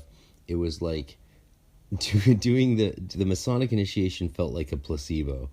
It was like, well, okay, it's there. I took the pill, but I don't feel like I'm rolling. Okay, so here's the thing. That's because you were a first degree candidate. When you get to the third degree, you start to uncover a story which is very similar to Osiris and Isis. And how important do you think is the process in between those degrees of the memorization required of the initiate? The memorization requirements are hopefully to take the verbiage given to you and to remember what you went through. So you got to remember that we're creating officers out of candidates. Well, I mean, not in GD, but in Masonry, you have to memorize the entire ritual. Well, you have to in the GD as well when you're an officer. Exactly, but you have God to... help you if you're doing initiations with scripts in your hands, motherfuckers. But you have to do it as a candidate. You have to know what happened to you, even though you were hoodwinked. Yeah, so we don't require that of the candidates. Does that as well. I mean, that really is the closest thing in Masonry to practical magic. It's memorization of what you went through. Well, it's the fact that how much can you cram into your brain and how much will you learn based on what you crammed in your brain. We're not just cramming our brain with words. We're cramming our brains with lessons. Yeah. And memorization is hard. It's a trial. It's a challenge. But most people can do much more than they think, right? Way more. Think they can. Dude, when you're a Hierophant in the Golden Dawn, there's times when it's like, okay, we got to do a Theoricus initiation this month. And because of these other events and because of someone being out of town, we're only going to have 2 rehearsals, which basically means that on the day of the initiation, you as Hierophant, you're in your room from 8 a.m. till 6 p.m. memorizing pages and pages of full speeches, and you have to memorize them in a day. And that's a good point, because the initiation is a theater, right? It's a psychodrama. It's a psychodrama into the soul. Yeah. And good officers that actually practice this, which aren't everybody. Look, everybody that goes into a Golden Dawn or any kind of initiation isn't necessarily an officer. You know, they may not be officer material, and that's fine. For sure. I mean, we need it's a artists. high honor. We need artists. And that's another thing that separates Golden Dawn and Rosicrucianism to Masonry, is it involves women. And when you involve women, you add a layer of creativity that was not there. Oh, yeah, I couldn't imagine being in an order just full of men. I mean, after I did the masonry degree, my mom and sister actually, forever following in my footsteps, to my greatest joy and greatest chagrin, joined the Silver Star. That's what it's called, right? Hello? Yeah, totally. What's the women's Mason group called? Silver Star? Eastern Star. Eastern Star, not Silver Star. Eastern Star, and they were so upset. They were like, all they do is we sit around with these old women and they talk about knitting and baking goods for the men. And they were very disappointed, and I was sad actually, because I was hoping that they would find a nice community there. But they said it felt like just taking a time travel back to before women's rights. I know that can sound really critical. I don't mean it to be. I'm just relating their experience. No. I think that what happened was that you had. I mean, it's a different day and age, right? Back then, women worked around the house, men, worked. So it was a different time. I think that Eastern Star was a way for women to kind of get a feel to what Masonry was, in order to collaborate with their partners, so to speak. Yeah, well, that's cool. It's like, we can't have you away from the women, your wives, drinking all night after these ceremonies, so let's have them do some baking for us and be tertiary. Well, and as, women's rights and things, let's be honest, there's a history behind it, right? I mean, once women became able to vote, there became a longing to involve them in more activities. Yeah. I think that's where Eastern Star kind of, created its foyer. Yeah. Anyway, but with magic, man, with ritual magic, I mean, especially when you consider the whole, the sex magic element of it all, which of course is not in the Golden Dawn at all, but is in the Second Order a little bit, and is all over OTO and AA. That's all what? Pashel Beverly? Isn't that Pashel Beverly? Yeah, I know about her. Well, a bunch of people were into this stuff. No, him. It's in I mean, there was a huge sex magic. He was a connection. OTO guy. There was you know about the huge sex magic connection between like Mathers, who was anti-sex magic, probably because he was a gay guy married to a lesbian. Beard. That's my humble theory. Yeah, let the message boards go wild. He was writing these letters to Robert Louis Stevenson, and have you heard of Robert Louis Stevenson? Yeah, no, he grabbed a lot of his thoughts from Pashel Beverly. I'm mentioning him because there's streets in Santa Rosa named after him, and you're from there.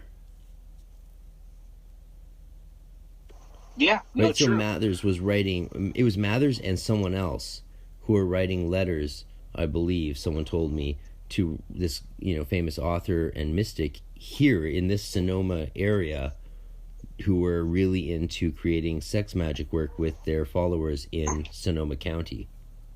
So, what you're alluding to is Steiner's movement. Steiner actually planned to create a utopian society here in Santa Rosa. He marked it with a building called the Round Barn, which was actually burned down 2 years ago in the fires. Whoa. Oh my God, I'm sorry I missed that. Dude, we have to go on a little sightseeing expedition. Definitely. The Round Barn's a very famous building because it was one of the first viticulturist buildings for creating wine in Sonoma County. The building was actually constructed by a samurai with the last name Nagasaki, I believe. And he was a student of Steiner. Wow. So Steiner had roots all the way into Sonoma County. Wow, I never would have guessed that, man. And I'm a Waldorfian This is not the perfect place, right? And Steiner had roots all the way out here. In fact, Waldorf schooling is huge here. Well, I noticed the schools, man. Like I've had a few options to take jobs there. Unfortunately, and you were schooled Waldorf, right? Correct. K through 13. Yeah. So you know. Oh, do I ever, man. Hey, dude, I was in the same class as an Indian prince who's now a politician in India, and Jabron Chong, Tommy Chong's son. Oh, it's amazing. I mean, my partner... They did not condemn weed for the 4 years that Tommy Chong's son was in school. Because could you imagine being a teacher at a PTA for a class of 12 students with Tommy Chong in the front row and try and condemn weed? That's so funny. No, yeah. The year after Jabron graduated, 2 students lost their honors for smoking weed under the steps because, Tommy Chong's son's gone. Dude, this shit is not okay anymore. I mean, this was 99. No, like, for example, my lady used to teach at Waldorf school. Really? So, your wife? Yeah. So she basically would tell me about how when things are missing, the gnomes count to it. Oh, yeah, they taught us that all the time. It's always about Right. the gnomes. But, like, even the teachers don't even realize the esoteric lineage of what they're carrying on, right? They have no idea. Oh, well, they either don't know or they do know so well that they don't demonstrate it. They teach by example. Because that's the thing people don't know. That's the dirty little secret of Waldorf schools. They are Rosicrucian occult organizations that are so Rosicrucian, they're not Rosicrucian. And they teach Steiner's practices and pedagogy through example only. But you could go through without knowing. Like, of course. You could be a child development major and learn the whole child and the whole unflowering of the child, right? Yeah. And have no idea that you're furthering a Rosicrucian philosophy. Yeah, and the entire curriculum, the reason we don't learn to read till we're 9 or 10 years old is because Steiner perceived or believed that the emotional aura hadn't finished fully developing, and that if you force studies that develop the mental aura before the emotional aura fully develops, then you damage the development of the emotional aura, or the Gefühle in der Seele of Deutsch. So that's crazy, right? Like, that's a spiritual philosophy that directly impacts how and when they teach a kid to read. Yeah, definitely. definitely. And the proof's in the pudding, as it turns out, because our students by grade 8, as time goes on, read at a higher level than the average public school student who's forced to read in grade 1. Yeah, totally. I agree. But they also deny, like Daniel, my best friend, who then caused that schism in Yeshi's order, he was denied entrance in grade 1 to the Waldorf school because you draw a picture of a person and a tree, a sun, and a house, and his people were all flying off the ground, not drawn on the ground. So they decided that he was not fully incarnated enough and would be better off in a public school. Interesting. Which is very interesting, given his family. His dad is the head of the communications department at Simon Fraser University and a world-renowned scholar in the childhood development regarding video games and TV.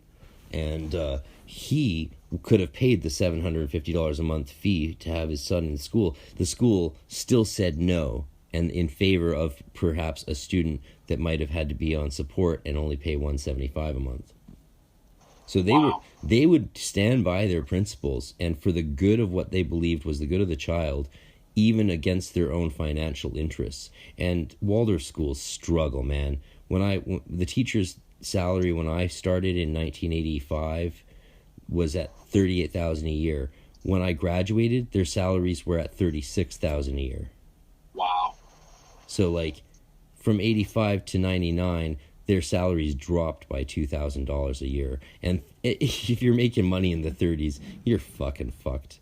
You know, yeah. Most of them had to have second jobs, or fortunately, a lot of them were highly educated academics who also were, made money from their publishings or voiceover work, because a lot of them speak German and stuff. Gotcha. Anyway. But yeah, no, Waldorf school is a Rosicrucian school. Steiner believed that it wouldn't reach its full maturity until the students started becoming teachers, which is one of the reasons I often took jobs as Waldorf school teachers, especially in German language, but I never actually showed up to do the jobs.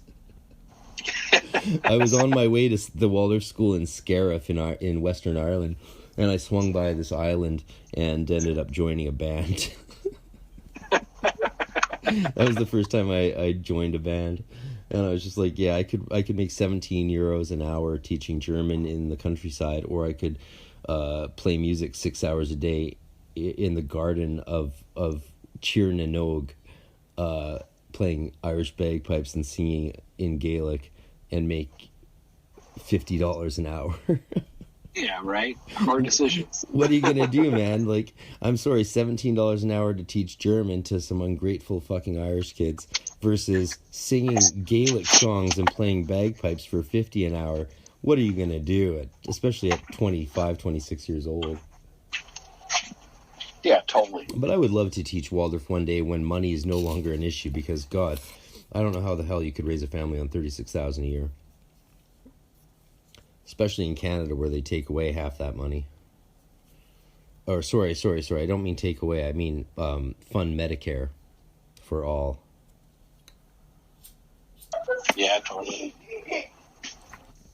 I know I'm getting a little political. That's probably a sign that we should tetelestai.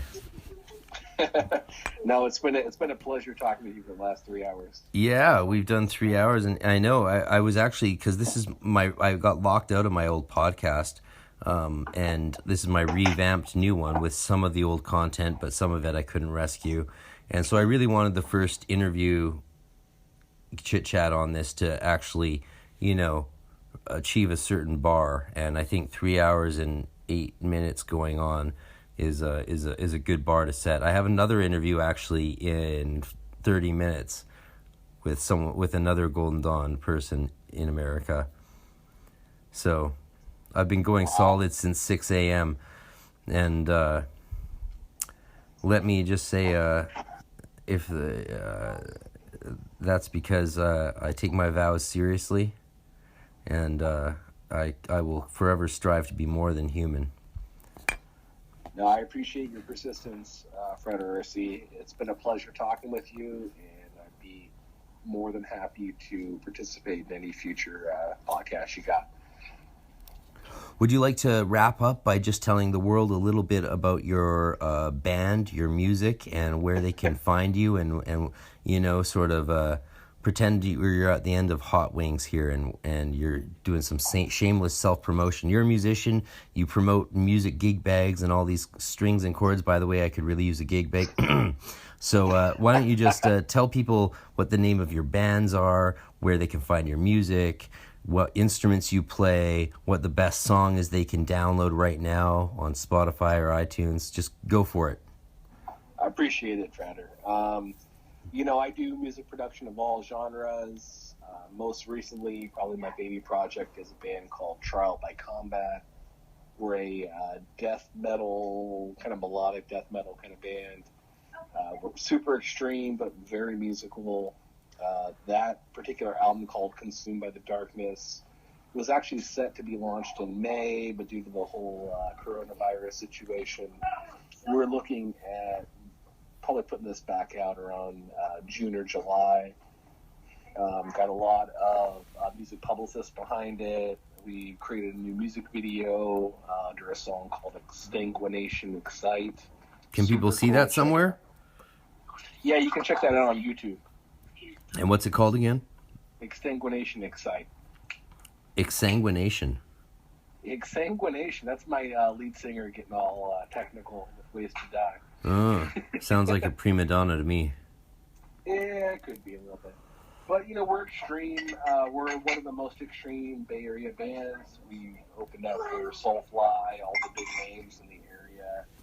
And we're typically called in for tour support. What are the big names? I'm personally curious. Yeah, no, 3 months ago we played with Tyr, Tyr, which is a really big Norse kind of pagan metal band. We opened up for Soulfly, which is a really big band as well from South America. Oh, I think everyone knows who Soulfly are. So, we tend to back up anybody locally here who does any big shows. It's not it's not my money maker, but it's my passion, and it's been fun. And it's really funny to be an esoteric student and work in the black metal community because the occult symbolism is everywhere, but very few people actually practice or do anything it's beyond not wearing grokked. the pentagram. Yeah. Well, so what are the best platforms for people to support you on? The best place to check us out right now is probably YouTube. We got that newest music video out. It was done by a leading producer in the Bay Area named Mike Sloat, who's done Testament videos, some of the best out there. So the production's top notch. We had a lot of fun filming it. It's based on kind of a Dexter-esque murder scene. Perfect for all them cats that are into extreme music. I love it. All right. Well, Frater, it's been very good talking with you, and I really hope I can see your beautiful face again soon. Jesus, this has been it's an ongoing nightmare. I love that you said last month and then you changed it to 3 months. That's so emblematic of where we're all at, right? It's such a blur, man. Like, what day is it, right? What time is it? I messaged one of my upcoming podcast guests, Sabrina the Witch, and out of Toronto, and I messaged her on Tuesday. I'm like, so our interview's tomorrow, right? And she's like, our interview's Friday. I was like, isn't it Thursday? And she's like, it's no. And I'm like, it's not, I don't know what to say. Here's what I'm going to say. Cobb's Unpacks, Conks Unpacks, Light and Extension, brother. I love you.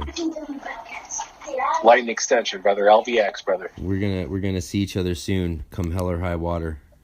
Yep, soon enough, brother. All right. Peace profound. All right, be well. Peace profound. Visit Hellsberg.com for safe and easy ways to shop this holiday, like free shipping and returns, virtual shopping appointments, or buy online and pick up in store.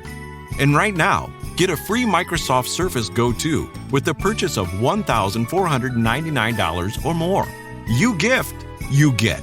Limited time offer while supplies last. See online or in store for details.